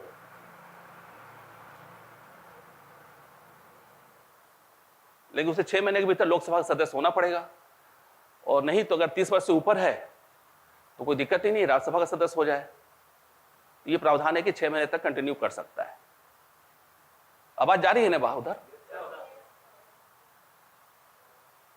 अब ये ज्यादातर प्राइम मिनिस्टर हमारे लोकसभा से रहे हैं, except a few. Manmohan Singh Assam से थे राज्यसभा के सदस्य। मनमोहन सिंह असम से दो बार प्राइम मिनिस्टर रहे, लेकिन दोनों बार असम से ही रहे वो।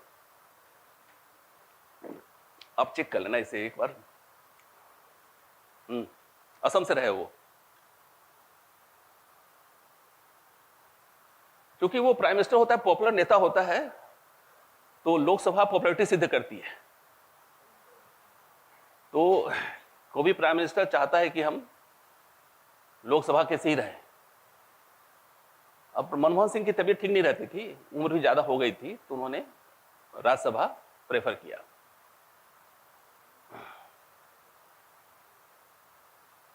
ये भारत के प्रधानमंत्री का कार्यकाल निश्चित नहीं है। लोकसभा कार्यकाल निश्चित है 5 साल। अगर उसको मेजॉरिटी है तो 5 साल तक कंटिन्यू करेगा। अगर मान लीजिए 10 दिन में मेजॉरिटी खो दिया तो हट जाएगा। तो पूरा डिपेंड करता है कि मेजॉरिटी कब तक है। और एक कॉन्स्टिट्यूशन में वर्ड यूज किया गया है कि राष्ट्रपति के प्लेजर पर वो काम कर आगे बढ़ते हैं। तो ये दिया गया है अधिकार एक्सेप्शनल केसेस में प्रेसिडेंट को यूज करने का, लेकिन ये कभी यूज हो पाएगा नहीं, क्योंकि हमारी संवैधानिक व्यवस्था इस तरह का है। सिर्फ एक वर्ड है, लीगल वर्ड है ये। मान लो आप, जो मेजॉरिटी मेंबर रहता है वही बनता है प्राइम मिनिस्टर। हाँ, गलत कर गए तो फिर जो प्रक्रियाएं होती हैं उसके अनुसार अगर लगता है कि जैसे सुप्रीम कोर्ट ने, अगर मिसेस गांधी को स्टे नहीं मिलता उस मामले में, इमरजेंसी वाले मामले में, तो और हाई कोर्ट से हो गया था कि इनका इलेक्शन है, तो उस वजह से मान लीजिए मिसेस गांधी इस्तीफा नहीं देती तो राष्ट्रपति इस्तीफा उसको बर्खास्त कर सकते थे वैसी स्थिति। इसलिए इस वर्ड को यूज किया गया है। इसकी सार्थकता उस कॉन्टेक्स्ट में है जब उस तरफ से आप देखोगे।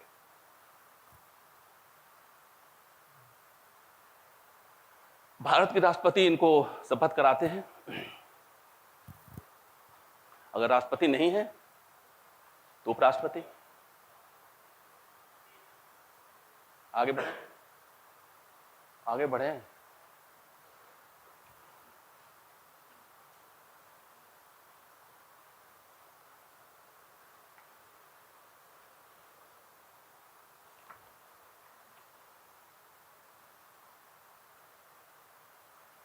ये प्रधानमंत्री के व्यापक अधिकार है। पहला तो यह है कि ये मंत्रिमंडल गठन करते हैं ये, और किनको मंत्री बनाना है ये तय करते हैं। रिकमेंड करते हैं कि राष्ट्रपति को किनको मंत्री बना दिया जाए। मंत्री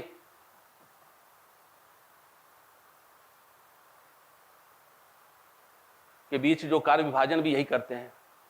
कौन होम मंत्रालय देखेगा, कौन डिफेंस देखेगा, कौन फाइनेंस देखेगा, कौन रेलवेज देखेगा, यही प्रधानमंत्री तय करते हैं। और कोई मिनिस्टर इनके काम, इनके नियम, इनके इच्छा अनुसार नहीं चल रहा है तो उनको बर्खास्त करने का भी अधिकार, इनको रेकमेंड करते हैं कि इनको हटा दिया जाए कैबिनेट से, या उसको बोलते हैं मंत्री को ही कि तुम इस्तीफा दे दो। अगर मान लो इस्तीफा नहीं दिया तो प्रेसिडेंट को लिख कर दे देते हैं कि इनको हटा दिया जाए, और उसमें कोई कारण नहीं है किस कारण से हटाया जाए। प्राइम मिनिस्टर का विवेक अधिकार है कि जिसको चाहे वो बनाएंगे, जो योग्य व्यक्ति उनके नज़र में जो योग्य है, जो अच्छे हैं, उनको रखते हैं वो उनकी नज़र में। कोई मंत्री भी लोकसभा का और राज्यसभा का नहीं है तब भी मंत्री बन सकता है, लेकिन उसे 6 महीने के भीतर राज्यसभा या लोकसभा से आना पड़ेगा। ये मंत्रिपरिषद की बैठक का अध्यक्षता करते हैं मुख्यमंत्री, प्राइम मिनिस्टर, और सामान्यतः ये जैसा चलता है, वही जैसा चाहते हैं वैसे ही मंत्रिपरिषद निर्णय लेती है, क्योंकि उनको मेजॉरिटी ऑफ एमपी का सपोर्ट रहता है, और हर एक मिनिस्टर को डर बना रहता है कि कहीं हमको हटाना दे। मिनिस्टर की जो सैलरी है वो सांसद की सैलरी के बराबर जाती है, अलग से कुछ नहीं रहता है उनको। कुछ अलायंसेस वगैरह मिल जाते हैं तो लगभग 2-3 लाख उनकी सैलरी हो जाती है। अब इसके बाद हम बताएंगे आपको कि मंत्री भी 3-4 तरह के होते हैं, आगे बताएंगे।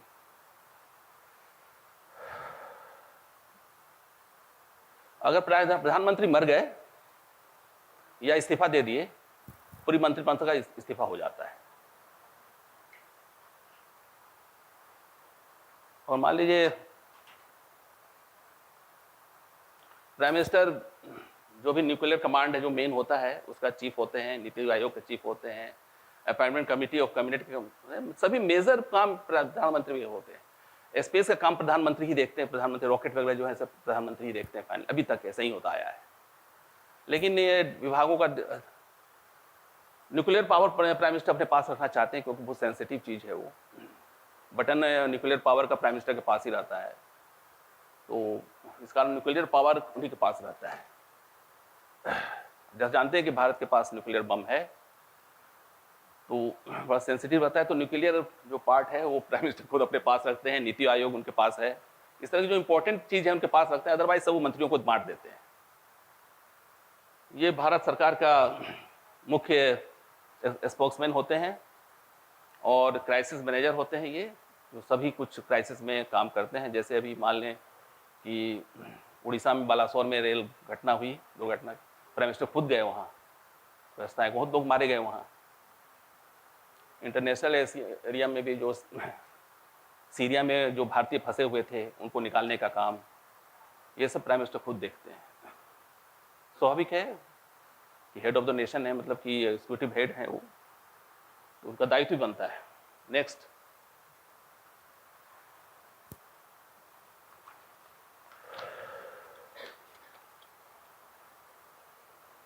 वो प्रेसिडेंट को कमिटेट करते हैं, जो निर्णय महत्वपूर्ण निर्णय होते हैं वो बताते हैं। जो मंत्रिपरिषद के महत्वपूर्ण निर्णय होते हैं, प्रशासन के जो महत्वपूर्ण निर्णय होते हैं, प्रेसिडेंट को ब्रीफ करते हैं, समय समय पर खुद जाकर ब्रीफ करते हैं। और समय कम रहता है तो टेलीफोन से भी इनकी बातें होती रहती हैं। प्रेसिडेंट, इसके अलावा प्रेसिडेंट कोई भी इंफॉर्मेशन चाहे प्रेसिडेंट से मांगते हैं, वो प्रेसिडेंट उनको देने के लिए बाध्य है। जो अपॉइंटमेंट होते हैं अटॉर्नी जनरल ऑफ इंडिया के, कैग का, ईसीआई का, चेयरमैन यूपीएससी, मेंबर यूपीएससी, ये सब प्रेसिडेंट कैबिनेट के ये मंत्रिपरिषद की सलाह पर ही करते हैं।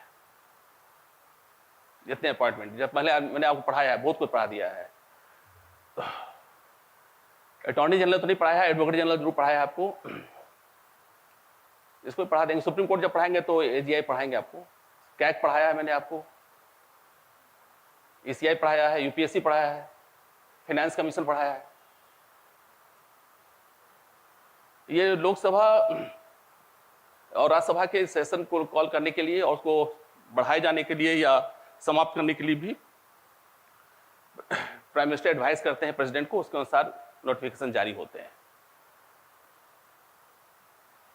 प्रेसिडेंट की तरफ से ही गवर्नमेंट की पॉलिसीज हाउस के फ्लोर पर रखा जाता है, वहां बताया जाता है सदस्यों की हमारी नीतियां हैं। Prime minister is the real executive, de facto executive कहलाता है, वास्तविक, और हेड ऑफ द गवर्नमेंट होता है। और प्रेसिडेंट के समय ड्यू ज़्यूरे वर्ड यूज किया जाता है कि मतलब कि ये कागज पर, कानून में तो ये लिखा हुआ है, लेकिन वास्तविक पावर प्राइम मिनिस्टर यूज करते हैं। और प्रेसिडेंट, मैंने बताया था कि मंत्रिपरिषद निर्णय लेने के लिए, निर्णय के अनुसार चलने के लिए बाध्य हैं। ये सब है ही। चलिए आगे बढ़े। संवैधानिक जो काम है, ये तो मैंने बताया है आपको कि जो विधेयक के संबंधित जो है, ये सभी मंत्रिपरिषद के निर्णय बताते हैं, और जो विधेयक रखने जाने हैं लोकसभा में उसको बताते हैं प्रेसिडेंट को, प्रधानमंत्री। ये भी वही चीज है, प्रेसिडेंट जो भी जानकारी चाहते हैं एडमिनिस्ट्रेशन ऑफ द अफेयर्स के लिए, लेजिस्लेशन का, सब ये जानकारी प्राइम मिनिस्टर उपलब्ध कराते हैं प्रेसिडेंट को। अगर प्रेसिडेंट को लगता है कि कोई ऐसा निर्णय कोई मंत्री जी ने लिया है जो कैबिनेट में रखा जाना चाहिए था, मंत्रिपरिषद में रखा जाना चाहिए था, तो वो सलाह देते हैं प्राइम मिनिस्टर को कि ये जो मंत्री जी ने निर्णय लिया है गलत है, अब वो अपने मंत्रिपरिषद में रखिए, वहां से अप्रूवल कराइए। ये भी डायरेक्शन देने का काम है उनका। चलिए आगे बढ़े। नेक्स्ट, एक डिप्टी प्राइम मिनिस्टर का कॉन्सेप्ट आप सुनते होंगे, उप प्रधानमंत्री।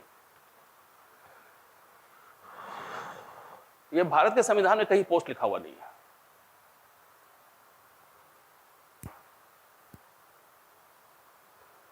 कॉन्स्टिट्यूशनल पोस्ट नहीं है, संवैधानिक पद नहीं है। डिप्टी प्राइम मिनिस्टर अक्सर चलते रहता है कि ये डिप्टी प्राइम मिनिस्टर, ये डिप्टी प्राइम मिनिस्टर। ये जनरली ये मंत्रिपरिषद कैबिनेट का एक मेंबर होता है, कैबिनेट कहिए आप, कैबिनेट का मेंबर होते हैं ये। और ये राजनीतिक मजबूरियों के कारण अक्सर बनाए जाते हैं। ऐसे इसका इतिहास हमारे देश में बहुत पुराना रहा है। जब से भारत आज़ाद हुआ है तब से हमारे बहुत से जगह, बहुत से कार्यकाल में उप प्रधानमंत्री रहे हैं।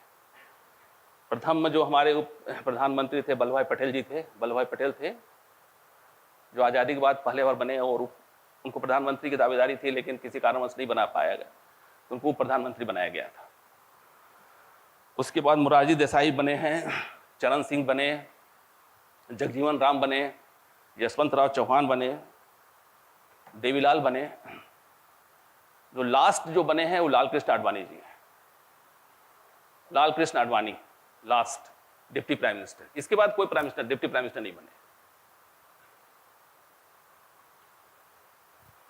तो डिप्टी प्राइम मिनिस्टर में मैंने बताया कि संविधान में कहीं इसका उल्लेख नहीं है।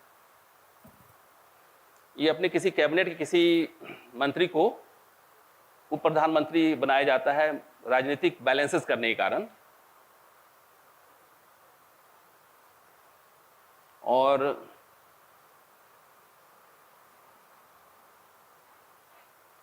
इतिहास इसका हमारा पुराना रहा है। जब से भारत आज़ाद हुआ है तब से डिप्टी प्राइम मिनिस्टर की पोस्टें रही हैं, समय समय के बीच में खत्म हो गया। जैसे मैंने बताया कि वल्लभ भाई पटेल हमारे प्रथम उप प्रधानमंत्री थे।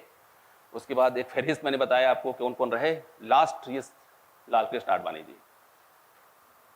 उसके बाद मतलब कि कोई लगभग 20 वर्षों से कोई नहीं रहे।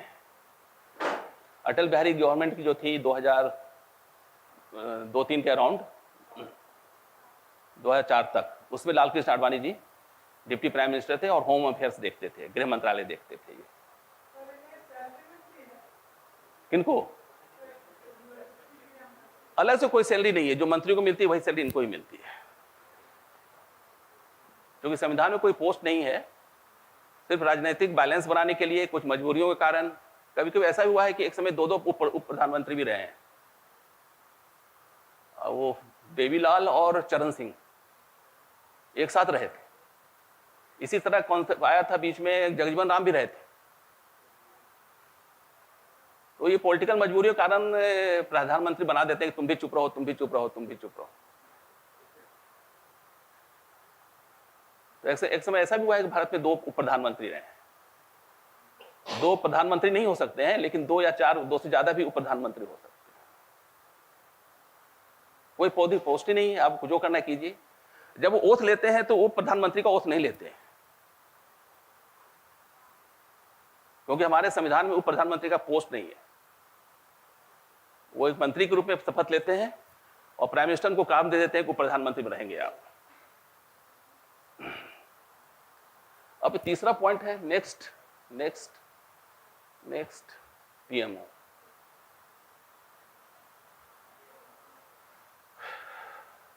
ये प्रधानमंत्री कार्यालय सबसे पावरफुल ऑफिस होता है भारत में, और प्रधानमंत्री सभी काम इसी के माध्यम से करते हैं।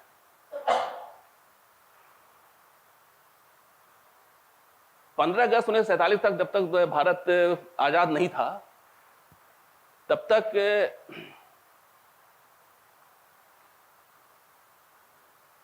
पीएमओ का नाम था सेक्रेटरी टू गवर्नर जनरल कहलाते थे। वो वही बैठते थे पीएमओ में। पीएमओ में ऐसा कोई नाम नहीं था। सेक्रेटरी टू गवर्नर जनरल था, उन्हीं का ऑफिस रहता था। उसी में प्रधानमंत्री जो रहते थे ब्रिटिश के, वो काम करते थे। जो भी वाइसराय रहते थे वो काम करते थे। Governor general, secretary to governor general था आजादी के पहले। उसके बाद इसका नाम बदल गया, 47 के बाद बदल गया, प्राइम मिनिस्टर सेक्रेटरीट हो गया वो सचिवालय। और 1977 में ये हो गया प्रधानमंत्री ऑफिस। जनता दल गवर्नमेंट के समय। तो 3 नाम बदला इसका। पहला तो इसका नाम था secretary to general, governor general का ऑफिस था। उसके बाद प्राइम मिनिस्टर सेक्रेटरीट हो गया। 1970 में ये प्रधानमंत्री ऑफिस हो गया, कार्यालय हो गया।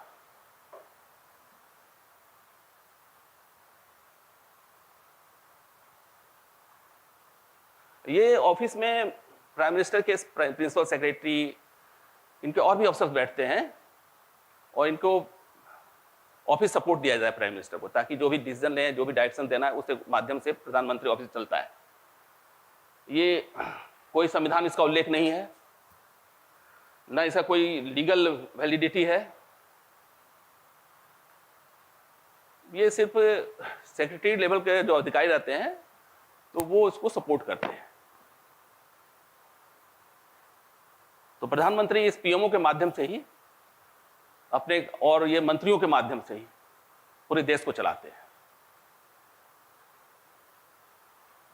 ये है पूरा सेटअप। अब नेक्स्ट काउंसिल ऑफ मिनिस्टर होगा।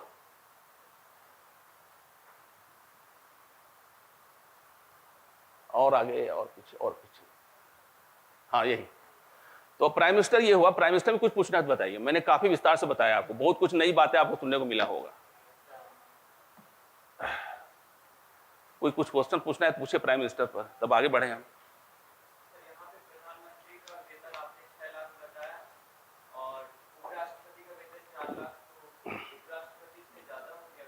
देखिए क्या है, वेतन जो है वो आज हम बोल रहे हैं 6 लाख 4 लाख जो भी बोल रहे हैं, ये कोई स्टैटिक नहीं है, डायनेमिक है। एक इनका बना हुआ है, एक्ट बना हुआ है, उसके तहत इसको रेगुलेट होता है। तो कॉन्स्टिट्यूशन में ऐसा कुछ लिखा हुआ नहीं है इनकी सैलरी कितनी मिलेगी, आप कॉन्स्टिट्यूशन पढ़ लो कहीं नहीं। सैलरी देगी जो भारत सरकार इनको मान्य करे, तो ये आगे बढ़ते होते रहता है।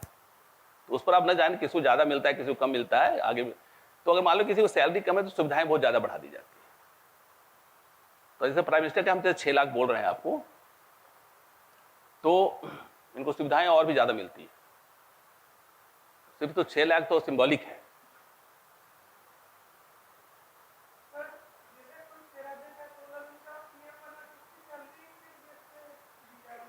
उसी के अनुपात मिल जाएगा। 30 दिन में अगर आपको मिलता है 1 लाख रुपए, तो 13 दिन में कितना मिलेगा? एक नियम होता है ना, एक नियम। आप वेतन में ज्यादा ध्यान ना दें वेतन में ज्यादा ध्यान न दें आप। तो उसके जो पावर्स हैं, जो नियम मैंने बताया, बहुत डिटेल बताया आप लोगों को।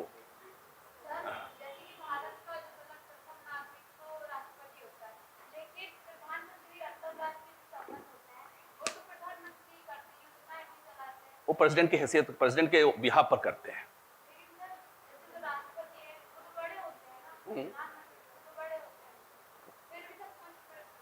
इस तरह हमारा संविधान प्रावधान है, क्योंकि हम लोकतंत्र है ना। और प्रधान वो जो प्रेसिडेंट हैं वो जनता से चुन कर आते हैं, एमपी बनते हैं, उसके बनते हैं। प्रेसिडेंट का इलेक्शन दूसरे ढंग से होता है। जो भी अब संविधान में जो व्यवस्थाएं हैं उसको आप उस पर बात कीजिए। अब जो नहीं है उसको हम क्या कर पाएंगे? आप भी कुछ नहीं कर पाएंगे। आप राष्ट्रपति की बात क्यों कर रहे हैं? प्रधानमंत्री की बात कीजिए। क्या जमानत राशि? नहीं। अरे भाई, आपको वो हम बताए थे। अच्छा, चुनाव लड़ने के लिए उनको आप कर रहे हो। राष्ट्रपति के लिए मैंने कहा था 15,000 रुपए, और 50 प्रस्तावक और 50 समर्थक, ऐसे ही था ना।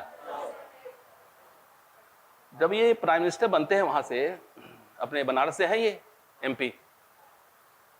अभी जो प्रधानमंत्री जी हैं ये बनारस से हैं, वाराणसी कहिए उसको, वाराणसी से हैं। तो वाराणसी से जब ये चुनाव लड़े थे तो उसमें इनको रहता है कि जब ये चूंकि नेशनलाइज्ड पार्टी से था तो इनको एक प्रस्तावक का एक समर्थक की आवश्यकता पड़ती है, बस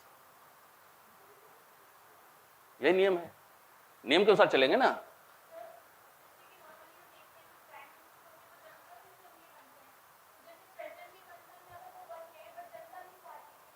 कौन? जैसे अच्छा, आप प्रधानमंत्री के बारे में कह रहे हैं। नहीं, आप कुछ नहीं कर सकते, जनता कुछ नहीं कर सकती। जनता मतलब वो तो चुनकर आए ना, जनता ने चुनी थी उनको।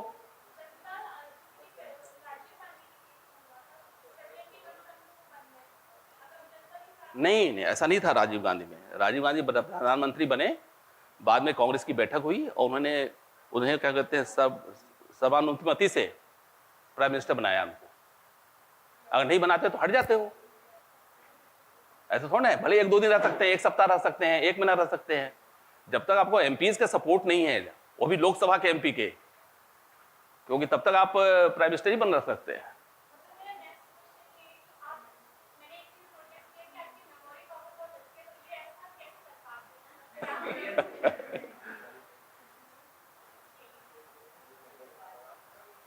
नहीं, अब देखो, पढ़ाना तो हम नहीं कर पाए हैं बहुत दिनों से आप लोग से, क्योंकि हमारा जो पोस्ट रहता था इतना कि पढ़ाने का काम तो हम बहुत दिनों के बाद कर रहे हैं। शुरुआत दौर में जरूर किए थे, लेकिन बीच में लगभग 10 साल छूट गया था, 10-15 साल। लेकिन हम पेपर नियमित रूप से पढ़ते हैं। हम बहुत अपडेटेड रहते हैं पेपर के मामले में। पेपर के मामले में हम बहुत अपडेटेड रहते हैं, चाहे वो फाइनेंशियल पार्ट हो, चाहे पॉलिटिक्स हो, चाहे हिस्ट्री हो। जो अखबार में जो छप गया उसको हम पढ़ लिए। और जनरली हम टाइम्स ऑफ इंडिया पढ़ते हैं, बस इतना ही, और कुछ नहीं है, बस एक ही पेपर पढ़ते हैं।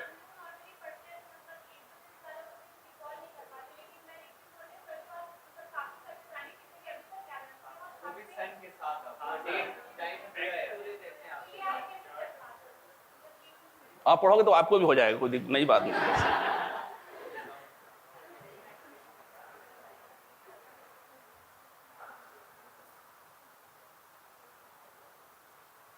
और प्राइम मिनिस्टर को कोई क्वेश्चन तो नहीं पूछना है ना आप लोगों को? हाँ जी, बताएं।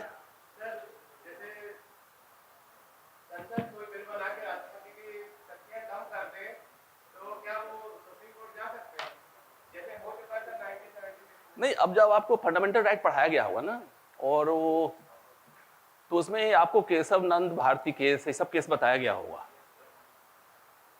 और उसमें ये कहा गया था कि कॉन्स्टिट्यूशन के बेसिक स्ट्रक्चर को आप चेंज नहीं कर सकते। तो उसमें आप कॉन्स्टिट्यूशन के बेसिक स्ट्रक्चर को चेंज नहीं कर सकते। नहीं, इसको आप चेंज नहीं, बेसिक स्ट्रक्चर है, इसको आप चेंज नहीं कर सकते। नहीं, पहले शुरू से है। नहीं, ऐसा नहीं, शुरू से है। आप पढ़ना ठीक से, शुरू से है। बाद में लोग कुछ गए तो माइलस्टोन उसमें आ गया। केशवानंद भारती केस एक और केस है, रिलेटेड केस है। निर्मला मिल केस भी वैसे ही है जो आज मैंने आपको बताया। उसमें यह था कि जुडिशियल रिव्यू, आज के जमाने में कोई भी काम तो जुडिशियल रिव्यू में हो सकता है, और जुडिशियल रिव्यू में एक आया था कि बेसिक स्ट्रक्चर को आप चेंज नहीं कर सकते। जो आप बात बता रहे हैं ना, वो बेसिक स्ट्रक्चर की श्रेणी में आता है, उसको अमेंडमेंट करने का अधिकार नहीं है। और उसको अमेंडमेंट करना है तो इसमें एक लंबी प्रक्रिया होती है उसके लिए, जो कि आज के डेमोक्रेटिक स्टेट में संभव नहीं लगता है। चलिए, अब हम लोग आते हैं मंत्रिमंडल पर।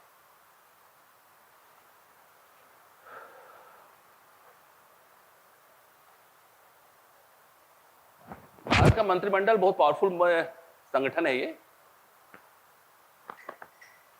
ये भारत के प्रधान राष्ट्रपति को ये सहायता करते हैं, सलाह देते हैं, और इसके प्रधानमंत्री इसके हेड होते हैं, और जो प्रेसिडेंट है वो इनके जो एडवाइसेज हैं इनके मान्य करने के लिए एक तरह से बाध्य हैं। और जो मंत्री वगैरह जो सलाह देते हैं या प्रधानमंत्री जो सलाह देते हैं राष्ट्रपति को, इसको कोर्ट के द्वारा जांच नहीं की जा सकती है, ये गोपनीय रहता है।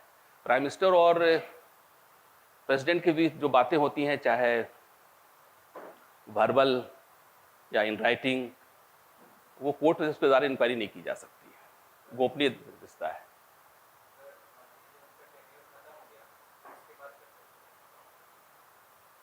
नहीं, वो कोर्ट के द्वारा इंक्वायरी नहीं की जा सकती है।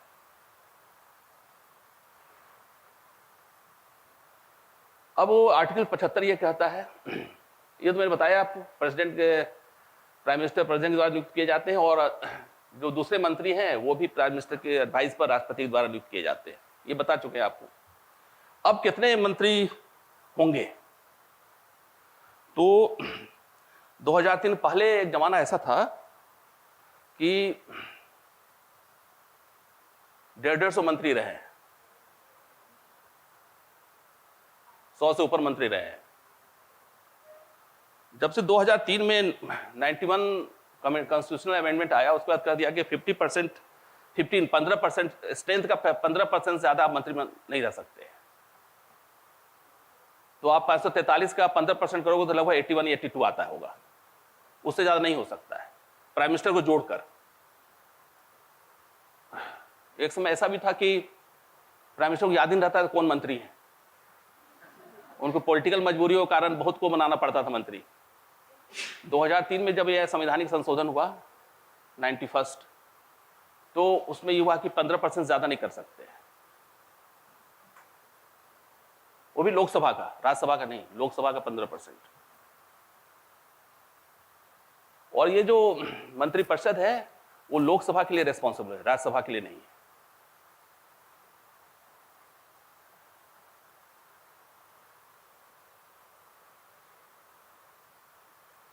आर्टिकल 77 जो कहता है कि इसमें डिफाइन किया गया है कि भारत सरकार कैसे काम करेगी, मंत्रिपरिषद कैसे काम करेंगे, ये सब डिफाइंड है आर्टिकल 77 में। 78 में जो प्रधानमंत्री को काम है वो बता दिया है पहले ही। मंत्रियों को जो ओथ है वो प्रेसिडेंट दिलाते हैं, प्रेसिडेंट की अनुपस्थिति में वाइस प्रेसिडेंट दिलाते हैं। वो लोकसभा राज्यसभा किसी का भी सदस्य हो सकता है, नहीं भी हो सकता है, लेकिन 6 नहीं होने की स्थिति में 6 महीने के भीतर उसे सदस्य बनना पड़ेगा, जो उसकी प्रक्रिया है उसके तहत।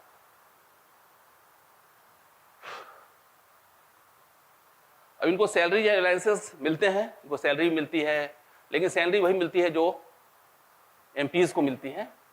इनको कुछ अलाउंसेस ज्यादा दे दिए जाते हैं, अतिथि सत्कार के लिए, ट्रेवलिंग के लिए, मेडिकल के लिए, इस तरह के अलाउंसेस को ज्यादा दे दिए जाते हैं।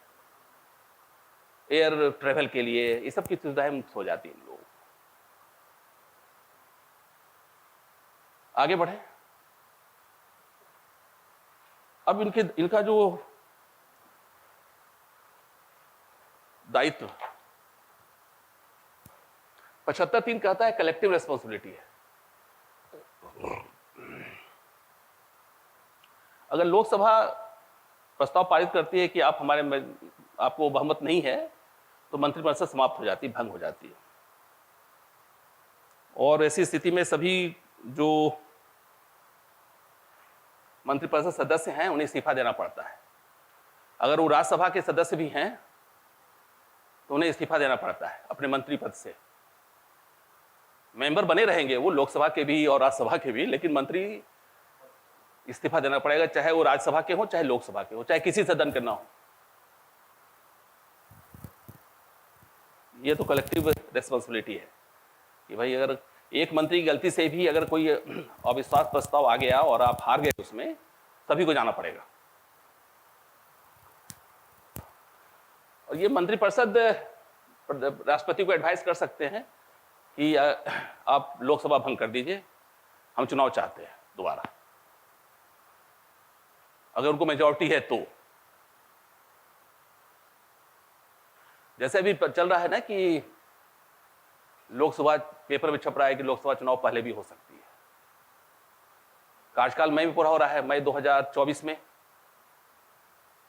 लेकिन लोग कह रहे हैं, जैसे नीतीश कुमार ने कहा बिहार में कि मोदी जी पहले चुनाव कराएंगे क्योंकि वो हार रहे हैं और माहौल ठीक नहीं है और आने वाले दिनों में और माहौल बिगड़ेंगे, तो पहले चुनाव कराएंगे। तो अधिकार है प्रधानमंत्री को, कैबिनेट को, वही मंत्रिपरिषद को, कि अगर उनको मेजॉरिटी है अभी, तो मेजॉरिटी है, उनको ऐसा ये प्रस्ताव बना के भेजे राष्ट्रपति को कि भाई हम चुनाव चाहते हैं अभी। हाँ, मेजॉरिटी क्या?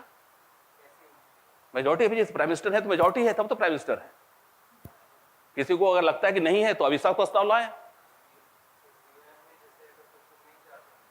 वो तो जो प्राइम मिनिस्टर चाहते हैं वो सब चाहते हैं।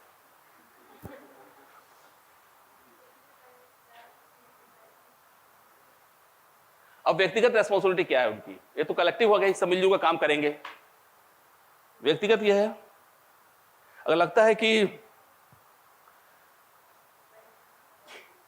किसी मंत्री को लगता है कि भाई हमारे नियम से, हमारे अंतरात्मा के अनुसार, हमारी जो सोच है उसके अनुसार सरकार नहीं चल रही है, या सरकार हमारी बात नहीं मान रही है, या प्राइम मिनिस्टर को लगता है कि हमारी बात नहीं मान रहा है, वैसे स्थिति में वो खुद इस्तीफा दे सकता है मंत्री, या प्राइम मिनिस्टर कह सकते हैं तुम इस्तीफा दे दो।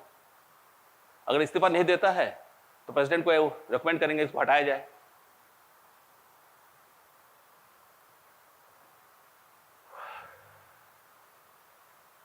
अब ये जो मंत्रिपरिषद है वो 3 तरह से गठित होती है। इसमें कैबिनेट मंत्रिपरिषद में 3 तरह के मंत्री होते हैं। Next slide. इसमें 3 तरह के मंत्री होते हैं मंत्रिपरिषद। इसको मैंने पढ़ाया था आपको, जब चीफ मिनिस्टर पढ़ा रहे थे तो पढ़ाया था आपको। कैबिनेट मिनिस्टर होते हैं, फिर ये राज्य मंत्री होते हैं। कैबिनेट मिनिस्टर का मंत्री सिर्फ कैबिनेट मंत्री लिखते हैं या मंत्री लिखते हैं उसको हिंदी में, सच कैबिनेट मंत्री यूज नहीं करते हैं, मंत्री यूज करते हैं। और इसको राज्य मंत्री यूज करते हैं, इसको उप मंत्री यूज करते हैं। ये सब मिल जाएगा आपको, व्हाट्सएप पर भेज देना भाई लोगों को। आप तो पहले भेज दिया करो, पढ़ ले इन लोग, पढ़कर आएंगे तो मुझे खुशी होगी। अब ये जो इंपॉर्टेंट डिपार्टमेंट है गवर्नमेंट ऑफ इंडिया में, जैसे defence, home, finance, education, agriculture, इसमें सामान्यतः कैबिनेट मंत्री पोस्ट होते हैं, जो मेजर डिपार्टमेंट है। डिफेंस बहुत इंपॉर्टेंट है, होम बहुत इंपॉर्टेंट है, फाइनेंस बहुत इंपॉर्टेंट है, एजुकेशन बहुत इंपॉर्टेंट, एग्रीकल्चर, इसके अलावा और भी हो सकते हैं। लेकिन जब से आजाद हुआ है भारत, कम से कम इन 5 विभागों में, जिसको मैंने काफी सॉर्टिंग करके छाप निकाला है, कि इसे हमेशा कैबिनेट मिनिस्टर मंत्री रहे। और रेलवेज में भी रहते हैं कैबिनेट मिनिस्टर। बहुत ऐसे विभाग हैं, लेकिन कभी रहते हैं कभी नहीं रहते हैं। लेकिन इन 5-6 विभागों में हमेशा कैबिनेट मंत्री रहा, भारत का इतिहास रहा है। उतने डिटेल में जाने की आवश्यकता नहीं है, ये सब इंपॉर्टेंट के लिए कैबिनेट मिनिस्टर होते हैं। अब मिनिस्टर ऑफ स्टेट 2 तरह के होते हैं, राज्य मंत्री 2 तरह के होते हैं। एक तो स्वतंत्र प्रभार होता है, या दूसरा किसी को कैबिनेट मंत्री के साथ अटैच कर दिया जाता है।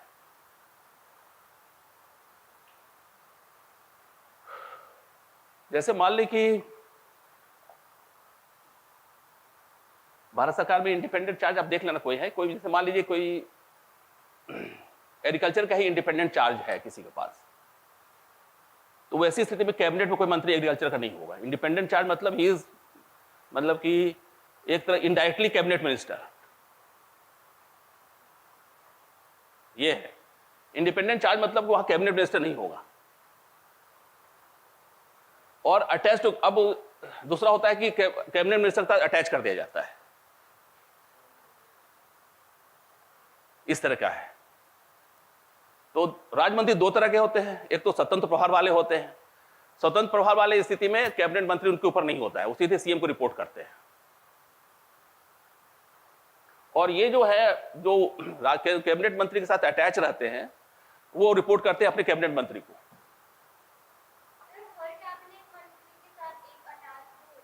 कोई जरूरी नहीं है, हो भी सकता है, नहीं भी हो सकता है। लेकिन बड़े डिपार्टमेंट रहता है, जैसे डिफेंस में रहते हैं, बड़ी डिपार्टमेंट रहता है क्योंकि बहुत काम ज्यादा रहता है वहां। फाइनेंस में रहता है, फाइनेंस बहुत बड़ा डिपार्टमेंट है, होम बहुत बड़ा डिपार्टमेंट है।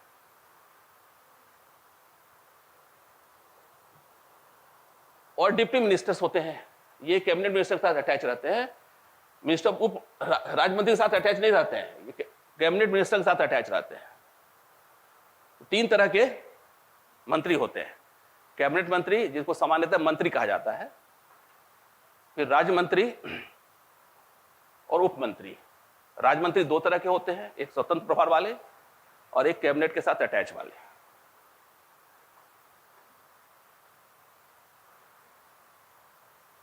अब ये मंत्रिपरिषद के बाद एक कैबिनेट का भी बात आता है कि कैबिनेट क्या होता है।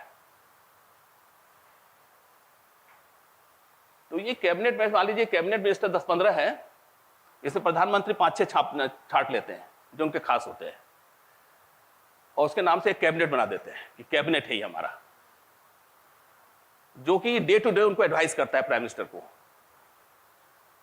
नीचे एक कैबिनेट हो गया, उसमें ये जो है मिनिस्टर ऑफ स्टेट और डिप्टी मिनिस्टर उसके मेंबर नहीं होते हैं, लेकिन जब उनको इनवाइट किया जाता है तो जाते हैं उसमें अटेंड करने के लिए। और ये जो इंडिपेंडेंट चार्ज वाले हैं ये कैबिनेट में जो होते हैं ये भी कैबिनेट में रह सकते हैं, क्योंकि इनके ऊपर कोई कैबिनेट नहीं है। तो ये प्रधानमंत्री की इच्छा पर है कि कैबिनेट क्या होगा। ये तो मंत्रिपरिषद होगा ऊपर में, कैबिनेट का छोटा रूप है, डे टू डे उनको काम करने के लिए, सहायता करने के लिए। और उसमें सामान्यतः कैबिनेट मंत्री होते हैं, उसमें ऐसा कोई बंधन नहीं है कि कुछ बाहर के कुछ एक्सपर्ट्स को भी रख सकते हैं वो प्रधानमंत्री, जो उनको एडवाइस करें। और कैबिनेट की बैठक अक्सर अपने शॉर्ट नोटिस पर कर लेते हैं वो।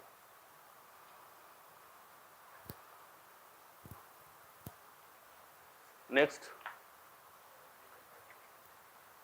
अब ये कैबिनेट के क्या काम है, क्या इनके अथॉरिटी है। ये न्यूक्लियस होते हैं काउंसिल ऑफ मिनिस्टर का, मंत्रिपरिषद का, कैबिनेट मिनिस्टर से बने होते हैं। ये ज्यादातर निर्णय यही लेते हैं, हाईएस्ट डिसीजन मेकिंग अथॉरिटी रहती है ये, जो प्राइम मिनिस्टर उसके अनुसार चलता है। ये पॉलिसी फॉर्मेलिटी भी काम करते हैं, मतलब सभी काम यही करते हैं।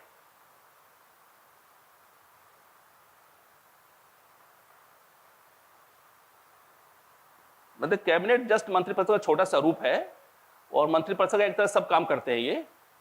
और इसमें जो निर्णय होता है उसके अनुसार मंत्रिपरिषद की बैठक बुला ली जाती है और मंत्रिपरिषद से अनुमोदन करा लिया जाता है। ये होता है सामान्यतः। जैसे आगे बढ़ें, कैबिनेट कमिटीज का भी आप नाम सुनते होंगे, कैबिनेट कमेटी का गठित कर लिया गया। तो जैसे मान लीजिए नीति बनानी है, शिक्षा नीति बनानी है, तो कैबिनेट नीति बन गई है, कैबिनेट बनाई गई, भाई आप तो विचार कीजिए और पॉलिसी बनाइए आप। कैबिनेट को लगता है कि नहीं इसमें एक कमीशन ही बनाना चाहिए, तो कमीशन बना देगा वो एक एक्सपर्ट को लगाकर। इस तरह की बातें होती है। ये हमारे संविधान में कहीं इसका उल्लेख नहीं है कैबिनेट कमेटी का, एक्स्ट्रा कॉन्स्टिट्यूशनल है ये, लेकिन तब भी काम करते हैं। दो तरह के कमेटी होते हैं, ad hoc and standing, permanent and temporary. तो एडहॉक जो है वो टेम्पोररी होता है, स्टैंडिंग मतलब परमानेंट होता है। ये सीएम नहीं होगा, पीएम लिखना है इसको, सेटअप बाय द पीएम हो जाएगा, उसके अनुसार बना दिया जाता है। इसके जो मेंबर है कैबिनेट कमेटी में वो ज्यादातर कैबिनेट मेंबर्स होते हैं, लेकिन मैं बताया कि राज्य मंत्री या उप मंत्री को भी शामिल किया जा सकता है इसमें, एक्सपर्ट्स को भी शामिल किया जा सकता है। ये प्राइम मिनिस्टर की इच्छा पर है।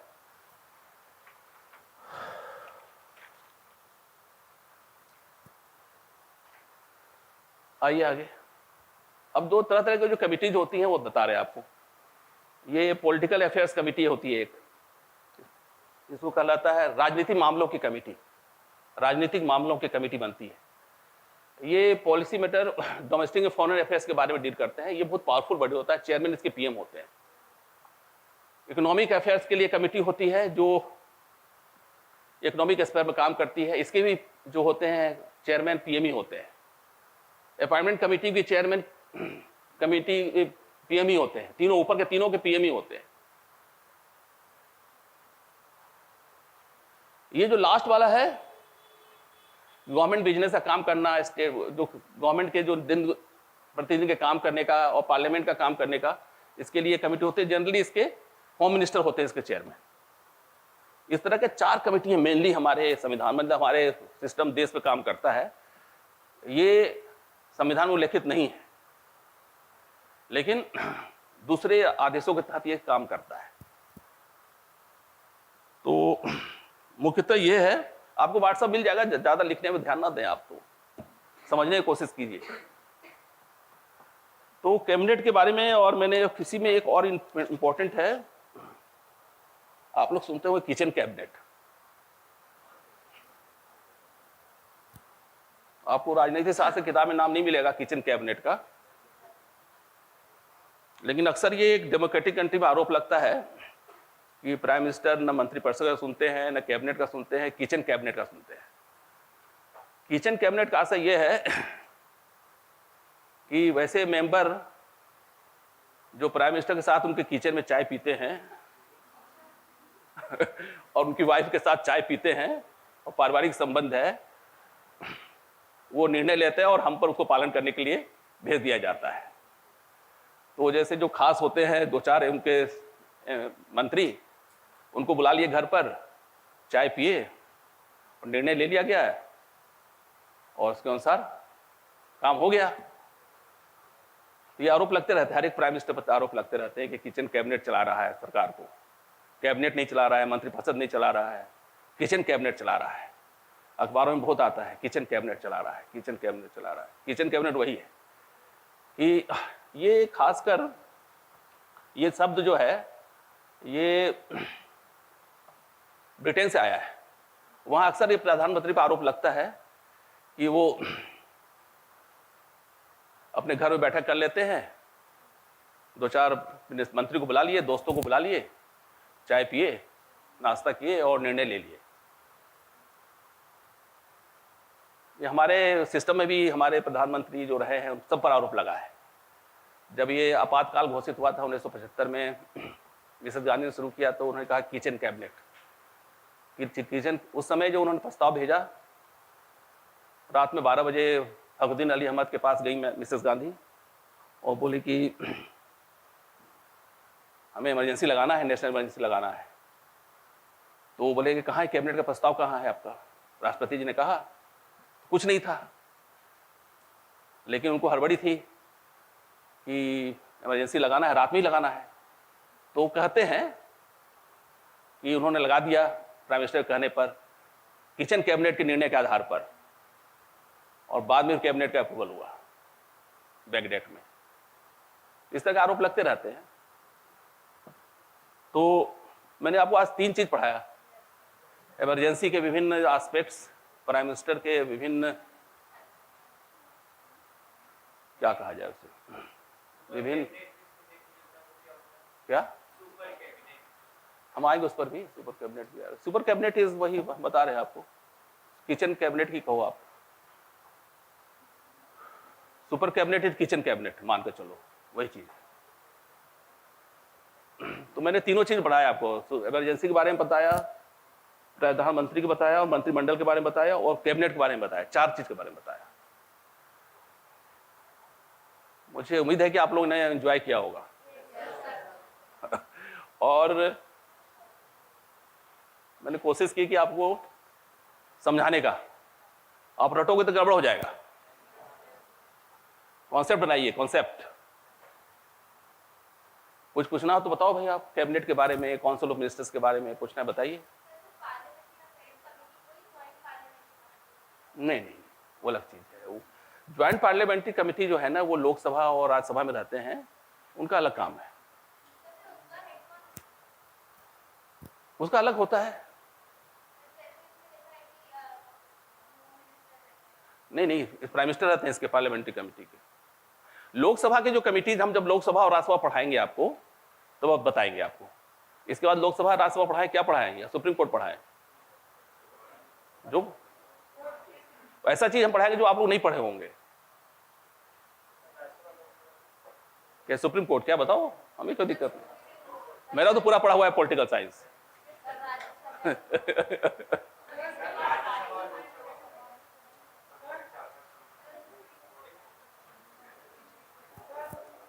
एक मिनट। हेलो, नमस्कार। क्या था निधि राजपूत, क्या बात था ना?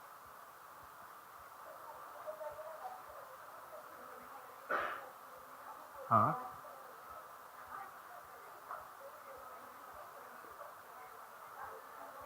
अच्छा, ठीक है, बात कर लेते हैं।